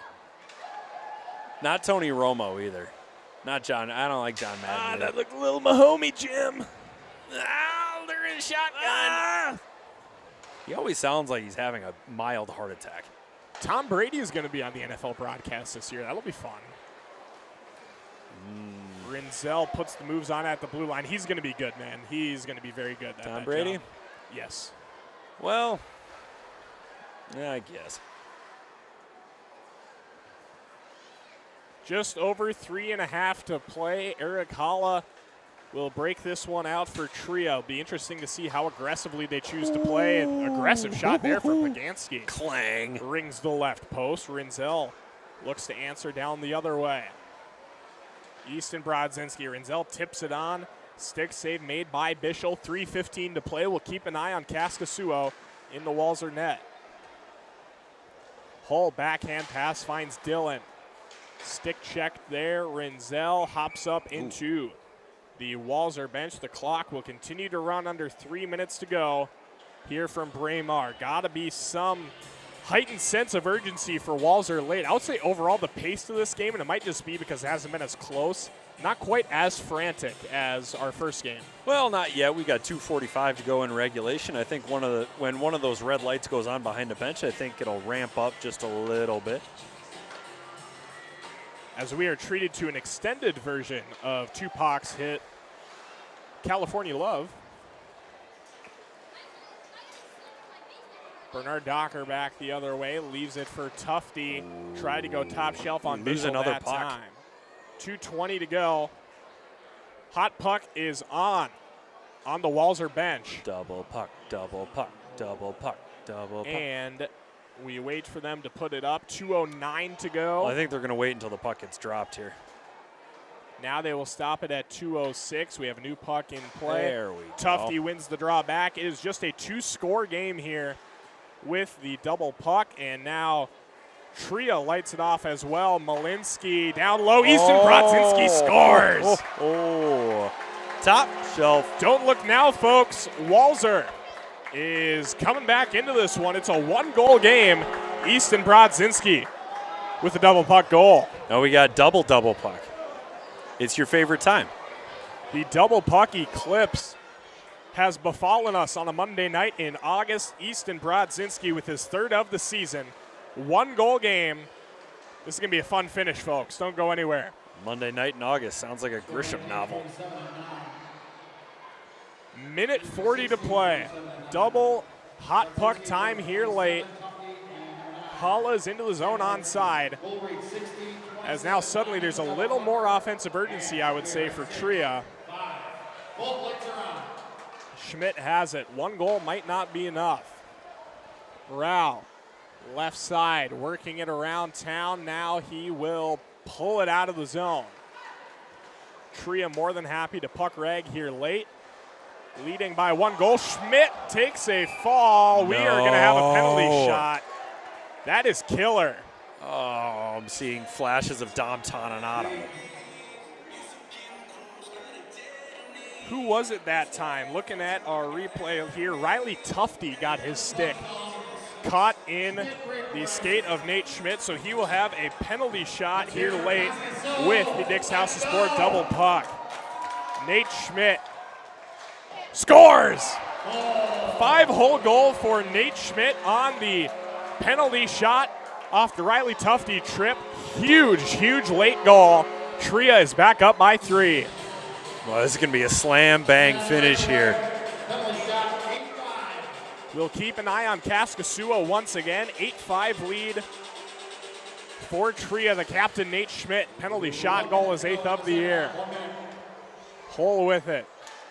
Rao kicks at it. Again, Tria just happy to play the possession game. Now score! Eric Holla piling on. Tria is going to advance to Wednesday's John Scott Cup Championship game.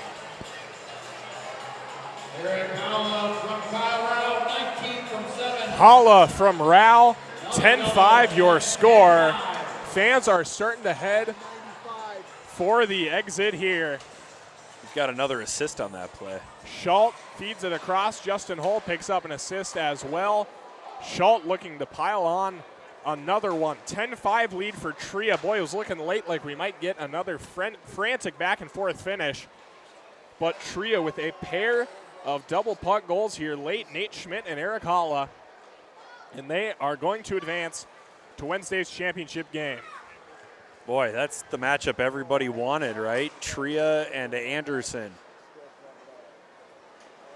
Might as well be the Celtics and Lakers. I sense a hint of jealousy on Mr. Odney's voice that his team did not advance to. I think it's more bitterness than jealousy. Cup. As now this one is covered up by Ryan Bischel, who played one heck of a game in goal for Tria. And Tria will advance to Wednesday's championship game. They take down Walser 10-5 here at Braemar Arena. Walser got the better of them in the regular season, 2-1. Coming in, Tria wins this one when it counts. It's a 10-5 final. Peter, your final thoughts as Kyle Rao is announced as our player of the game. Well, he should be the player of the game. He had a hat trick today, and you know, it just feels a little bit like Walser broke down there near the end. A couple of hot puck goals put it out of reach, and congratulations to Tria. They'll take on Anderson for the John Scott Cup. 2 days from now, Wednesday night, Tria and Anderson for all the marbles to lift the beer keg that is the John Scott Cup. But before we get there, we invite you to stick around because when we return, we will have, for the first time this year, 3-on-3 DBL action in the women's game, Tradition White and Tradition Maroon, skating 3-a-side here from Braemar Arena. Don't go anywhere, folks. We'll be right back here on to Beauty League.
welcome you back here from Braemar Arena. Game number 8 on the women's side. This one has a little bit of a different flair to it as we're playing 3-on-3, but it is white and maroon tradition. Tradition Mortgage and Tradition Capital Bank. Right here from Braemar Arena alongside Peter Rodney, I'm Will Peterson. Peter, 3-on-3 tonight. 3-on-3 tonight, but we're going to play 23-minute halves. This is going to be the most exhausting 46 minutes of hockey these women have ever played. We also don't seem to have a coach on the white bench. Yeah, the clock hasn't started. This is really a well, let's see how long it goes. Wonderful let's see how long it goes. Here. There it is. Hey, there we go. And right off the draw, Maroon with a chance down the other way. Brooke Bryant, backhand save made by the goaltender Lauren Bench. In goal for White, 1-1 with a goals against of 11, a .718 save percentage. Daniel in the right corner. Now here is Taylor Heisey.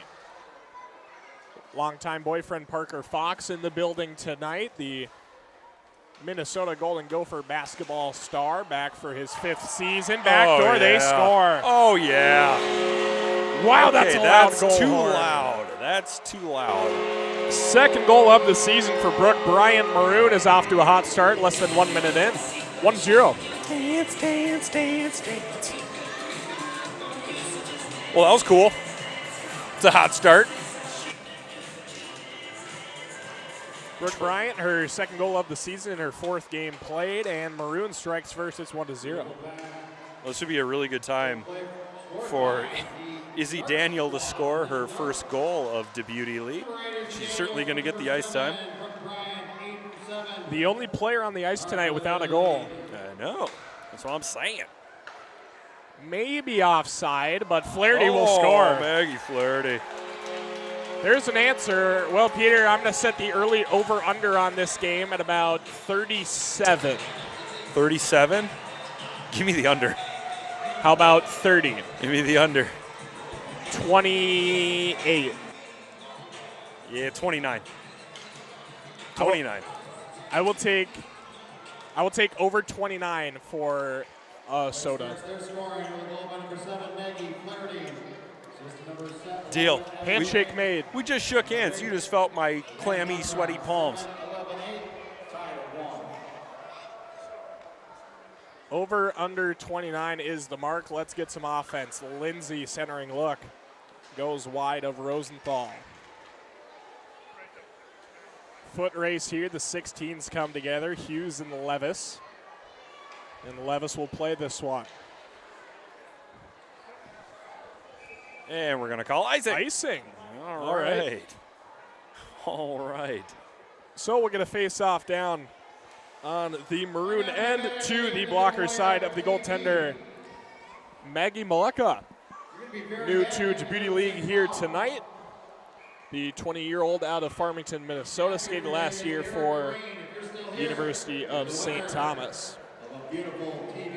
According to this, she'll be transferring to the University of Minnesota? According to the roster that I'm looking at from Craig Roberts? Interesting. I'm going to have to double check that. Peter will work to confirm. I didn't see anything on Elite Prospects to corroborate that. Norcross for Rosenthal, right side. And nope, she's on the Bryant Tommy roster for Maroon. 24-25. Bizal pokes it up ahead. Here's Daniel down the left side. Can she get her first goal of the season? Not that time. No. Flaherty will play it for White. This is just going to be one long 2-on-1, isn't it? Yeah, probably. Oh, it looks like the Wethingtons have arrived. We at least have a couple more bodies on the white bench. I didn't even notice they were gone. Bryant cutting in. Save made by Bench. We'll get a whistle. And Bench shaking her head. Not so fast, my friend. The Wethingtons have arrived for White. Each side rolling with 7 skaters tonight. A smaller roster than we are accustomed to seeing here on the women's side of things, so we're going down to 3-on-3 for our final game of the evening. Hey, what do you say? Let's welcome the Wellingtons. Welcome to the game, guys. Jim Carroll with some friendly ribbing for the Wethingtons. Now here's Audrey firing one on. Save made by Maleka. Chance at the far post now. Broken up. Levis will backhand to the near corner. 18.5 to play. Heisey now finds Levis. Poked at by Maddie Wethington. Levis will skate this one over the line. Heisey leaves one behind the net. 18-10 to play. One time, look, they score. What a find from Taylor Heisey. Fed it through down low, and Maroon has a 2-1 lead. Emily Brown, her 5th of the season. I think we're still looking dead set at that under. 3 goals in the first 5 minutes. I believe that means we're roughly on pace. Scoring for Team Dark, number 18. Barine sends one wide on the blocker side. Was Emily Brown, and one-timer. Hughes backhanded through. Barine will go to play it in the corner. Norcross for Hughes. Sends it across, now down low. Norcross, a backhand try. Nice sliding save made by Maleka. Norcross again, off the mask. Ouch. That time, talk about using your brain. Well, she has a big brain. I don't want to speak too highly of YHH, but we've been familiar with Maggie for quite some time now. I believe she is majoring in something very smart at the University of St. Thomas. I also believe she had a 4.0 GPA. She had a very high GPA, whatever the case. Brown being chased down by Heisey. Check that, it's Barine, and she scores. Abby Barine with her DBL leading 11th goal of the season. And we're knotted up at 2. Yeah, number 11, Abby Barine ties it at 2. Abby Barine, one of 2 members of the Perfect Attendance Club here in Beauty League. The other one being Emily Brown. Barine and Brown each have a goal in this one. And we are tied at 2. Lindsay will play this one now. Down the left side and over the line. Drops it off for Heisey. Off the crossbar. Ooh, that made a pretty sound. And up off the rafters here at Braemar. So we'll get a face off under 16 to play. Well, they're smiling on the ice. That's a good sign. Face off to the blocker side of bench. Puck played on the near half wall. And Bazal will go back to play this one in her own end. Finds Lindsay. Now Bryant in danger of losing her nameplate. She loses the puck, and it's in the corner now. Bazal with it. Out front, Lindsay on the doorstep. She'll peel it out. Bazal nearly got it over the blocker side. It'll deflect up and out of play. Coming up on 15 to play. We'll be back here in less than 48 hours for a fun-filled day. On Wednesday, we will have the Women's Championship game to kick things off. A special hockey game at 6 o'clock, and then the John Scott Cup later on in the evening. We'll also have the Beauty Fest festivities here on site at Braemar. A lot of fun for all ages, so hope to see a lot of people in attendance. Brown over the line in with Bazal. She'll drop it off at the right circle. You can find me in the autograph line on Wednesday. Only Dennis Chalowski. Just Dennis Chalowski. He's probably not going to be there because Elman got knocked out. Oh, if Dennis isn't there, I'm not going to be there. You are contractually obligated, Peter. You didn't put anything in writing. No, I didn't. I don't even know how to write. I can barely read. Need those thick glasses. Daniel for Brown. Nearly got a top shelf. Nice sliding save by Bench. And here's Norcross, full head of steam back the other way. Norcross scores. Savannah Norcross, her 7th of the season. White regains the lead. It's 3-2.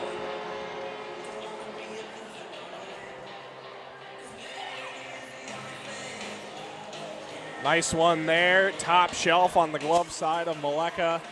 13.5 to play. A 3-2 White lead.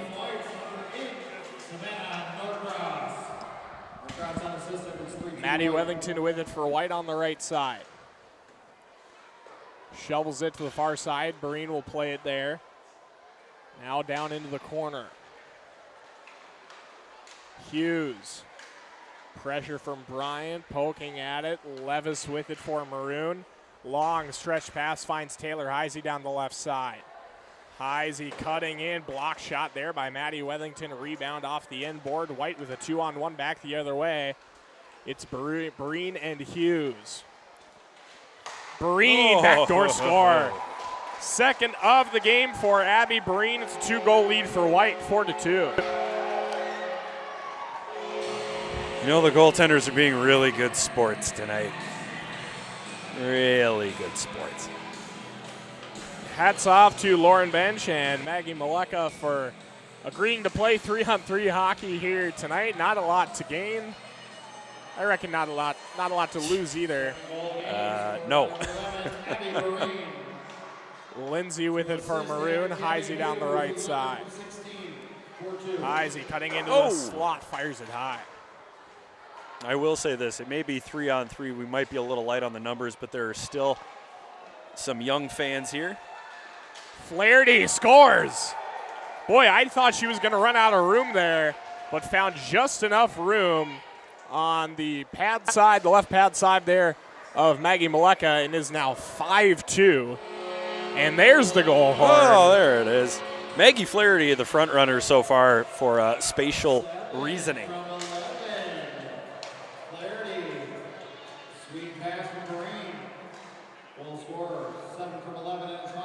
Heisey on the right side. I like that as the night wears on, Heisey fires one wide, and more people filter out of here. Jim just gets a little bit looser on the mic. You know, I like Jim Carroll with his hair down. I also like him with his hair up. I like Jim in all ways, shapes, and forms. Wow, good save there. Oh, we're calling Good icing. save. I don't know. Do you think Jim's ever had long enough hair to put up? I'm sure back in his heyday, he was growing it out. Bing, bing, Under 11 bing, to play. bing, Face bing. off to the glove side of Meleka. You a big Law and Order guy? Yes, I am. Yes, I am. John Mulaney has a pretty great sketch about Law and Order. Does he? Have you seen it? Nope. I'll send you that link. Okay. One of my favorites. I do enjoy John Mulaney. Heisey down the right side. Tried to go Bam, bam, with a bam. sharp side look right there. Hops up out of play. We'll get a face off. So are you a Law and Order SVU, Criminal Intent, the original? I'm not big Law and Order in general. I mean, okay. You are not a man of culture. No. Just not something I usually gravitate towards, like Family Feud reruns. You got to be kidding me. Huge Family Feud rerun guy. Why? I like Steve Harvey. Nobody likes Steve Harvey. Dude, I love Steve Harvey. I'm disappointed that you don't like Steve Harvey. I'd say I don't like him. I just think I'm a little indifferent about him. And the families are usually like wacky enough where they're just funny to watch. There's always one old person who's not quite with it.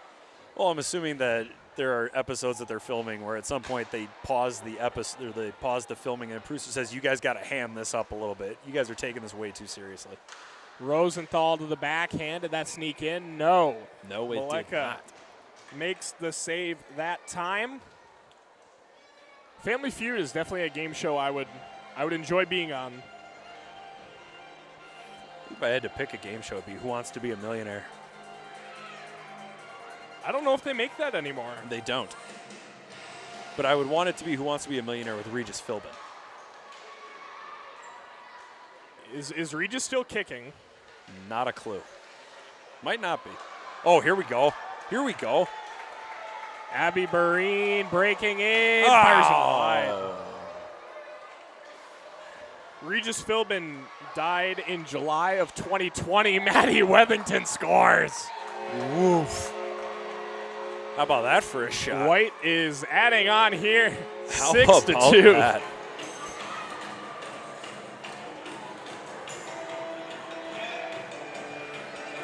Eight and change to play here from Braemar Arena. 6-2 lead for White. Maddie Wethington with her second of. 6-2, 27 unassisted. I think Brooke Bryant may have lost her name tag again.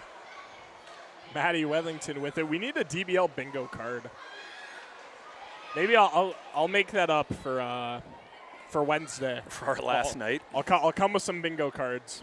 Well, once we finish off on Wednesday, we'll have a whole year to decide what's going to be on a Beauty League bingo card. Yeah. Oh, what a save. You're right. Brooke Bryant lost her name tag. She's now Francis. Maddie Wethington down the right side and behind. The under is looking pretty safe here. 29 might have been a wee bit aggressive. You know what they say, life's too short to bet the under. Flaherty at the right circle. Levis kicks at Go it. Peyton. And now played by Bryant down the right side, in with Levis. Whoa, whoa, Sends it whoa. across and laying down to make that play was Flaherty. Nice defensive effort there. Let's go. Levis picks it up in the neutral zone.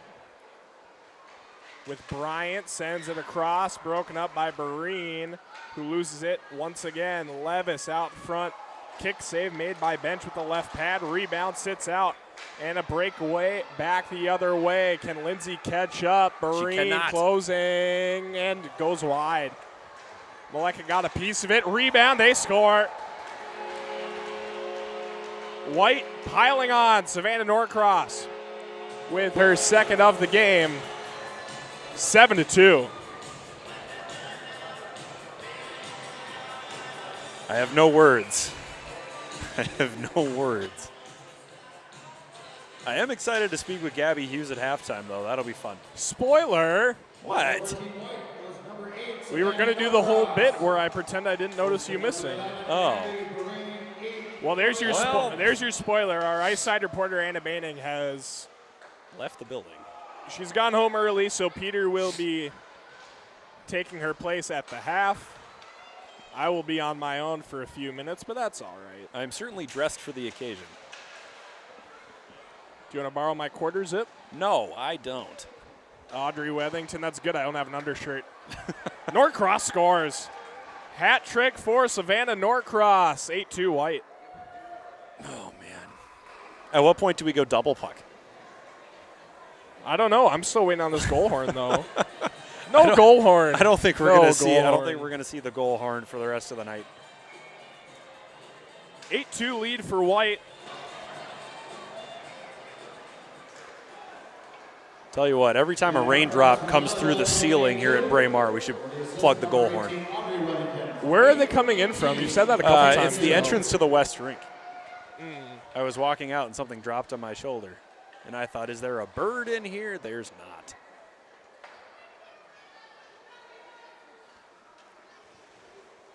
Audrey Wethington down the right side, less than 5 minutes to play.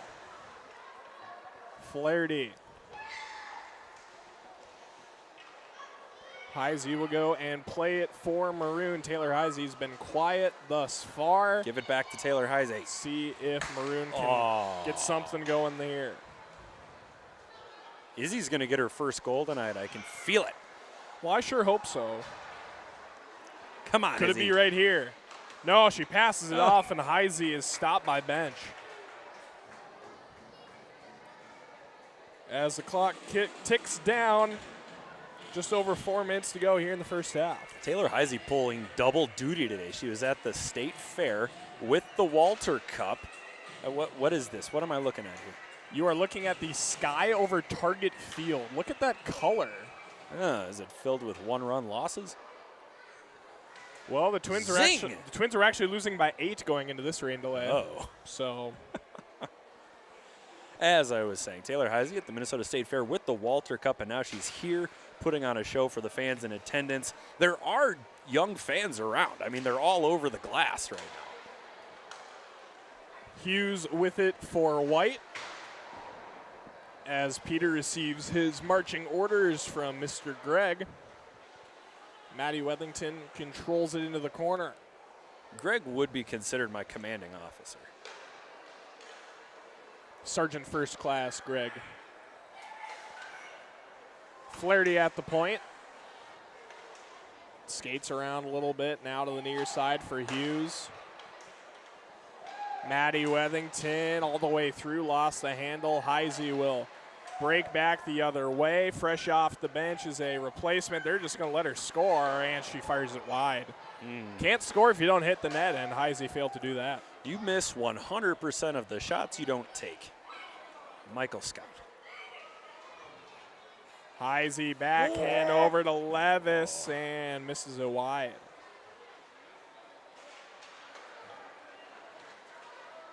Breen now. Down the right side with Maddie Wethington. Feeds it through. Nice find, but that was close. Unable to finish. 2:20 to play here in the first half. Maroon with control, looking to climb back into this one. Levis flips it up, gets it back down. Bryant leaves it for Lindsay in the high slot. Now into the quarter for Bryant. Peter takes off his headset. And when we hear from him next, it'll be down at ice level. Chance on the far side. Bryant sends it wide. Karams all the way around to the blue line. Lindsay with it. Levis. Lindsay back and forth, and no one wants to shoot the puck. It goes into the corner. Rosenthal with it for White. Long stretch pass to the far side, finds Barine. 2 goals tonight, looking for a third. Tried to send it across for Norcross, and it was broken up there. 1.5 to go. Rosenthal down low, score! Top shelf snipe right there. And a beauty. It is a 9-2 White lead. Abby Barine again, hat trick, and her 13th of the season. 1 minute remaining now in the first half. Barine completes the hat trick. Back across, they score again. Audrey Wethington now joins sister Maddie in the scoring department. 10-2 White.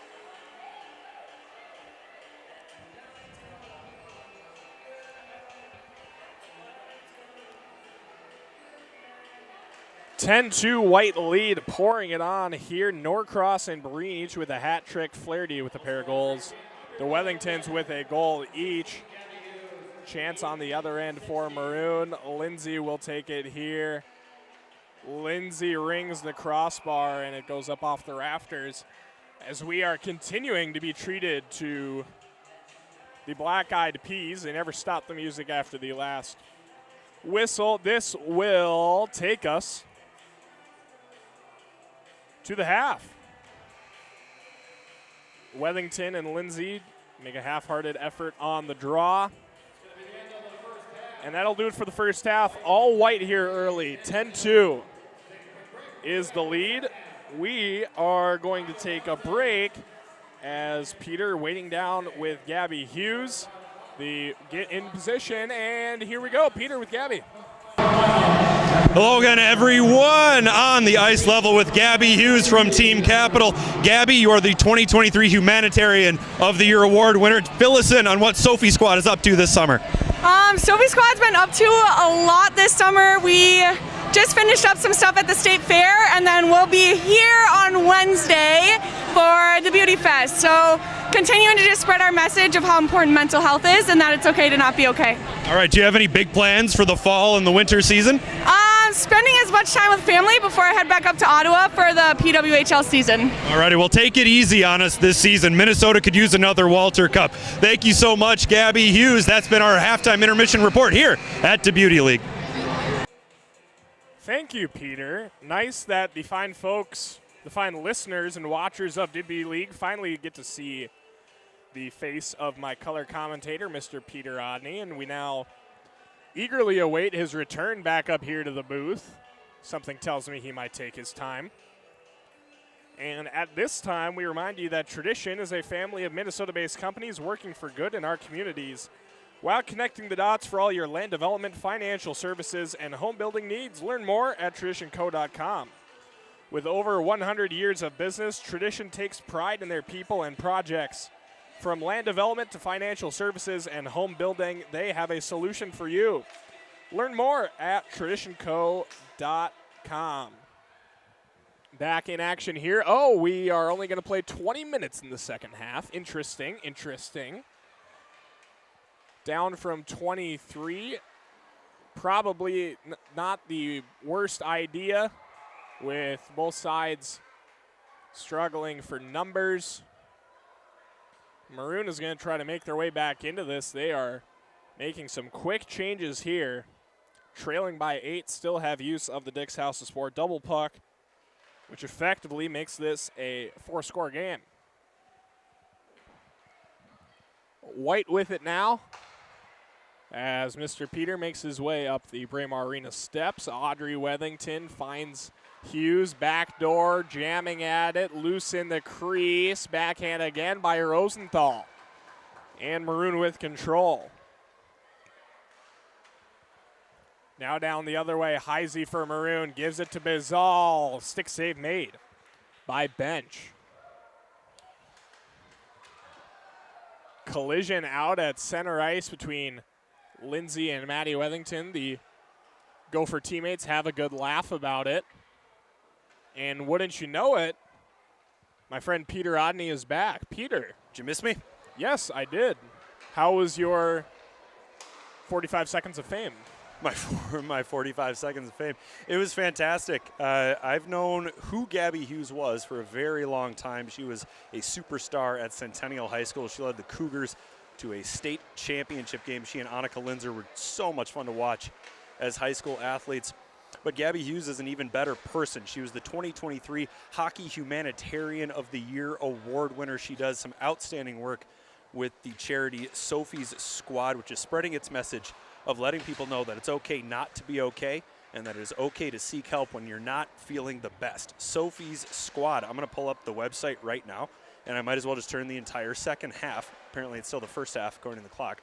Turn the entire second half into an ad for Sophie's Squad. Lindsay working in, and now White with control. SophiesSquad.org. That's SOPHIESSQUAD.org. SophiesSquad.org. They do some fabulous, fabulous work. I would highly recommend everybody visit the website, make a donation if you so choose, and make sure that your teams and your communities know it's okay to talk about your mental health, and it is okay not to be okay. Amen, brother. Amen. Heisey with it for Maroon, sends it out front. Bryant pokes at it there. Pad save made by Bench. You know who might not be okay right now? The electrician that has to redo the scoreboard because the bulbs are going to be burned out. Not quite the 29 you predicted, though. There's still time. We still have the double puck, Peter. Izzy Daniel. Didn't get a shot off. Top 3 finalists for the Patty Kazmaier Award over this last season, but yet to find a goal in the Beauty League. I believe in her because you believe in her. Let that be known. Bareen. Save made by Maleka. Audrey Wethington down low for Rosenthal. Battling for it there. Maroon back the other way. Here's Bryant closing in. Save made by Bench with the blocker. Breen with it now for White. Right circle, pulls it out. Hughes for Breen, left side. Save made again by Maleka. The goaltending has kind of tightened up here in the second half. And the faceoff will come to the blocker side here. I keep waiting for that double puck like to go on. We might see a game here. Yeah, it is a 4-score game as Maroon looks to make their way back into this. Norcross will survey. Backhanded down low. Flaherty batting at it. Bizal has it for Maroon as they look to work back.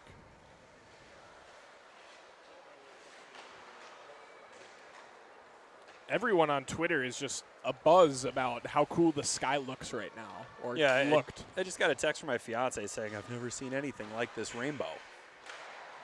Hughes tries to send it back across. I implore you, if you're in the Minneapolis-St. Paul metro area, to go outside and take a look at the sky if you haven't already been doing so. Lindsay. That is a pretty big Did that hit the back bar? No, they're going to say it stayed out. Maroon bench certainly thought differently. Some jarring from the bench. Norcross across for Flaherty, and Maleka makes another save. We get a whistle. I cannot tell who is screaming. Why is he so mad? I don't even know who is that? Just some random dude who wandered into the building. I'm sure he has some significance. I'm sure he does too. I just can't tell who it is. Glove save made by Maleka. 14 minutes to play. 14 minutes is all that separates us from Championship Wednesday.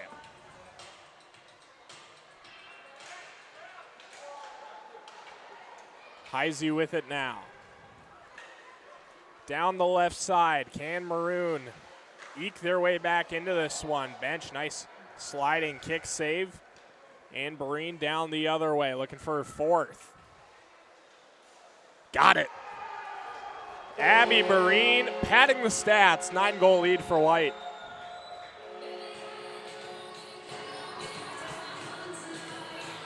I'm just digesting what's happening.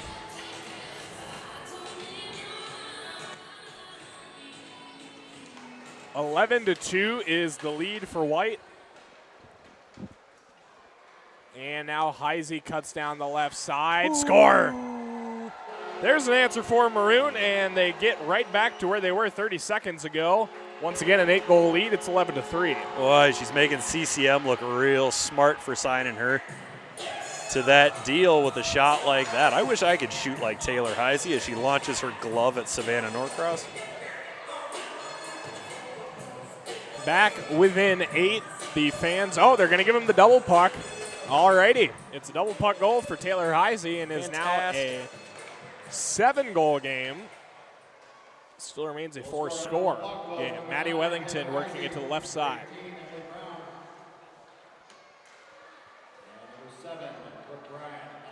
Working it all the way around, working on Izzy Daniel. Now she'll pull it out to the line. Glove save made by Maleka. We'll get a whistle here, and they will keep the clock running here on the double puck. Welcome to Beauty League, where the time is kept with no rigidness. Rigidity. I think Rigidity. that's the word you're looking for. Time is a flat circle here. Have you seen the first season of True Detective? No. What?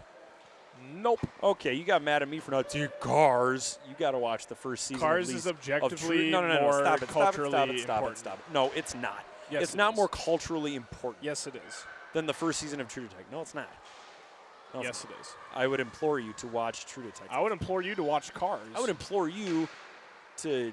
All right, fine. How do I watch Cars? What streaming service is Cars on? Disney Plus. Don't say. I'm gonna get rid of my Disney Plus. Really? Yep. One too many streaming services, or what? It is the appendage in my stable of streaming services. That and Peacock.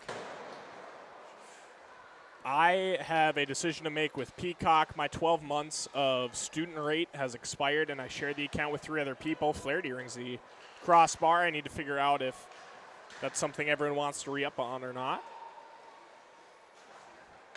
I use it just for the office. I mean, Yeah, that's pretty much what I used to use it for. I don't use it for that. Heisey scores. And did that go on the double puck? Yes, it did. Well, all right, 5-goal game. With there's your 10:22 to play. We're inching closer and closer to your over here. White still has the double puck here. It's not impossible, Peter. Maddie Wethington. I think that went in. I think her pad was below the line, and I think it only matters what the referee saw. that's fair. That's fair. Maddie Wellington, long stretch pass broken up by Lindsay. Barina's offside. She'll tag up. And Lindsay gets it up for Levis left side. Oh, scores! Oh. Peyton Levis with her 6th of the season. Don't look now, folks. Maroon getting their way back into this. That was the hardest shot I've ever seen at Beauty League. No Ryan McDonough, no Eric Halla for you? No, I don't care about You're taking that one? I don't care about those guys. Number 6, Peyton Levis. Assist number 6, Emma Lindsay. Conspicuously fewer Tampa Bay Lightning personnel here tonight. 16-6-1. Audrey Wellington redirects that one on goal. Sliding save made by Maleka. Levis for Maroon in with Lindsay. Looks to get it across. Poked at Lindsay. Goes right through her legs. She'll peel it back out on the backhand.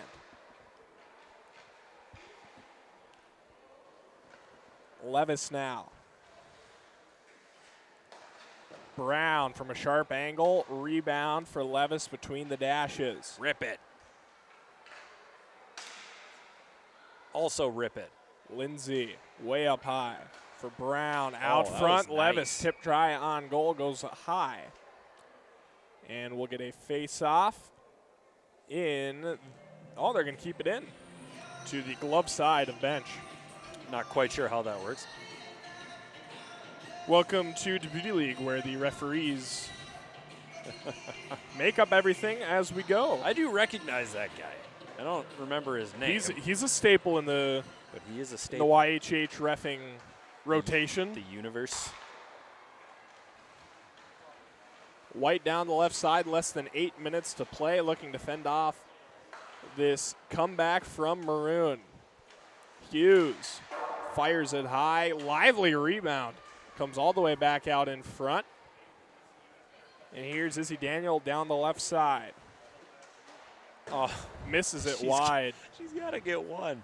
Time running out for Izzy Daniel to get her name on the score sheet here into Beauty League. Leave her 7.5 out to there. play. Just leave her out there.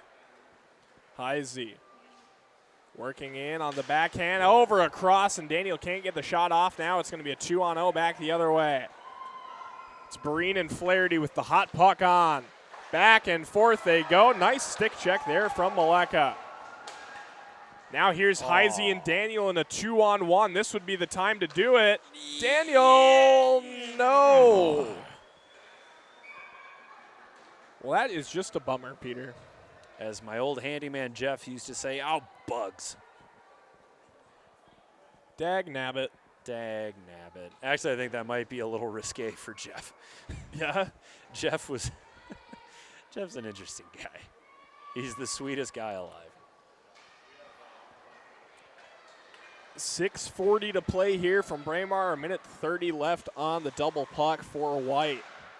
Barine, save made Maleka. Have a feeling that if Maroon wants a chance in this one, they just cannot afford to cede a goal right now. I'll make it a 6-goal game here late. 4 goals may be doable with the pace that they're scoring at. I think I just heard. Here's Brown on the breakaway. Denied by bench. I just heard a wheel, wheel, wheel from the bench. I feel like I'm at a Pee-wee game right now. Blue.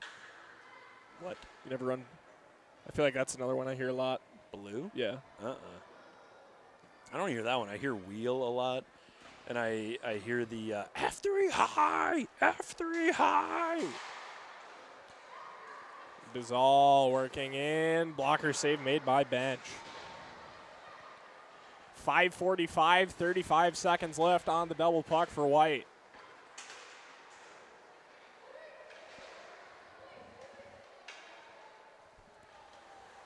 Bizal with it at her own blue line. Now Brown. In with Lindsay. Tried to get it across. Rosenthal broke that one up. What should I eat tonight, Peter? We go through this every week.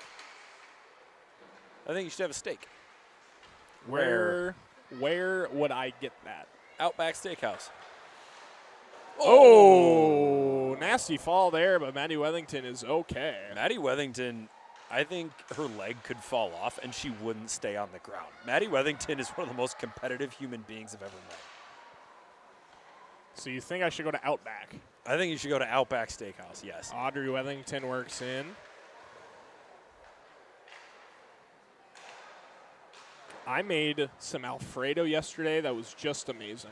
Okay, when you say made, do you mean you boiled noodles and then dumped a jar of Prego Alfredo sauce in there?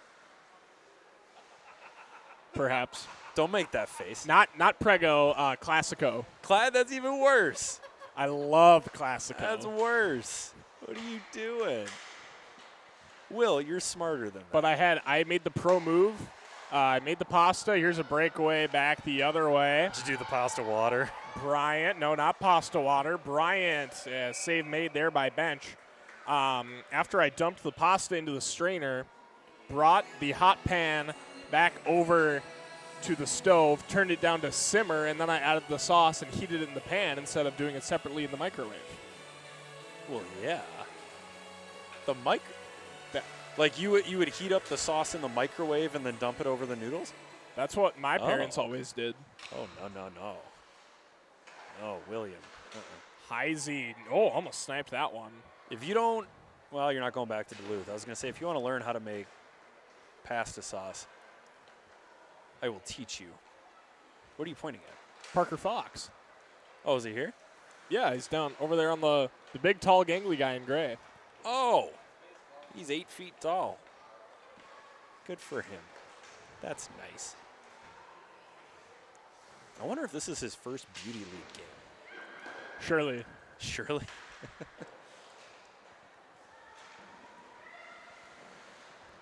Daniel with it for Maroon. 3:05 left. If Maroon wants to complete this comeback, we'll keep an eye on the goaltender, Maleka.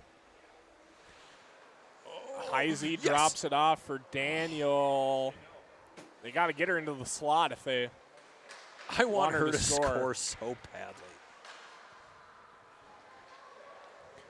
Breen with it for White up the left side. Already with 4 goals today. Can she make it 5? On the backhand. She cannot. No. Lindsay for Daniel. Into the zone, one-on-one to the backhand, and it goes wide. She's going to get one. Maleka is out of the goal. And we will get icing here with 2:20 and counting to go. Stop the clock. So on the men's side, Anderson upsets Element. That feels like a lifetime ago. It does. It really does. Anderson takes down Element. Tria takes down Walser. And I don't know if they're going to give him another hot puck. Maroon just turning on the lights. Maybe they're big fans of lights. I don't know. Heisey fires it wide. Jim Carroll trying to inject a little bit of life here into Braemar Arena, and Peter will acquiesce. Now I'm way off. Bizal now, Heisey scores! Oh, tickling the twine. Put Taylor Daniel back out Heisey from between the dashes. That is her 3rd hat trick for Heisey. And it is 11-8. We'll Running see time. if they give them. Oh, they're going to give her 2 goals. All right.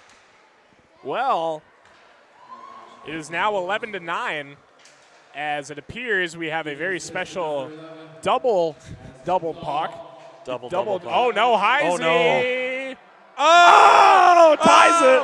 Oh! We are tied. Oh! We are tied as this is truly amazing. We seem to have just jerry-rigged a way to This is something. get this game back tied. This is so much crazier than the time you made Alfredo. And they are keeping Maleka on the bench. So they're going for the kill. I need Izzy Daniel back out there, though. 11-11, Levis down the right side. White with it, Breen up the right side. They do not have a goalie in. They're going to have to play some good team D. Norcross misses the net. 25 seconds to go now. Oh, no. Heisey on the breakaway looking for goal number 5 to give Maroon the win. Oh, they're going to go penalty. Penalty on Norcross. Hooked Heisey right there. We are going to get a Taylor Heisey penalty shot with 13.7 to go. Will is standing right now out of pure joy and not because his back hurts. Penalty shot for Heisey. Down the right side, lost it. Trying to go between the legs. Clock resumes. Breen on the empty net. Scores! Oh, no. Abby Breen, empty netter, her 5th of the game. And the horn sounds here at Braemar Arena. It's a 12-11 final for White. 5-goal game for Abby Breen.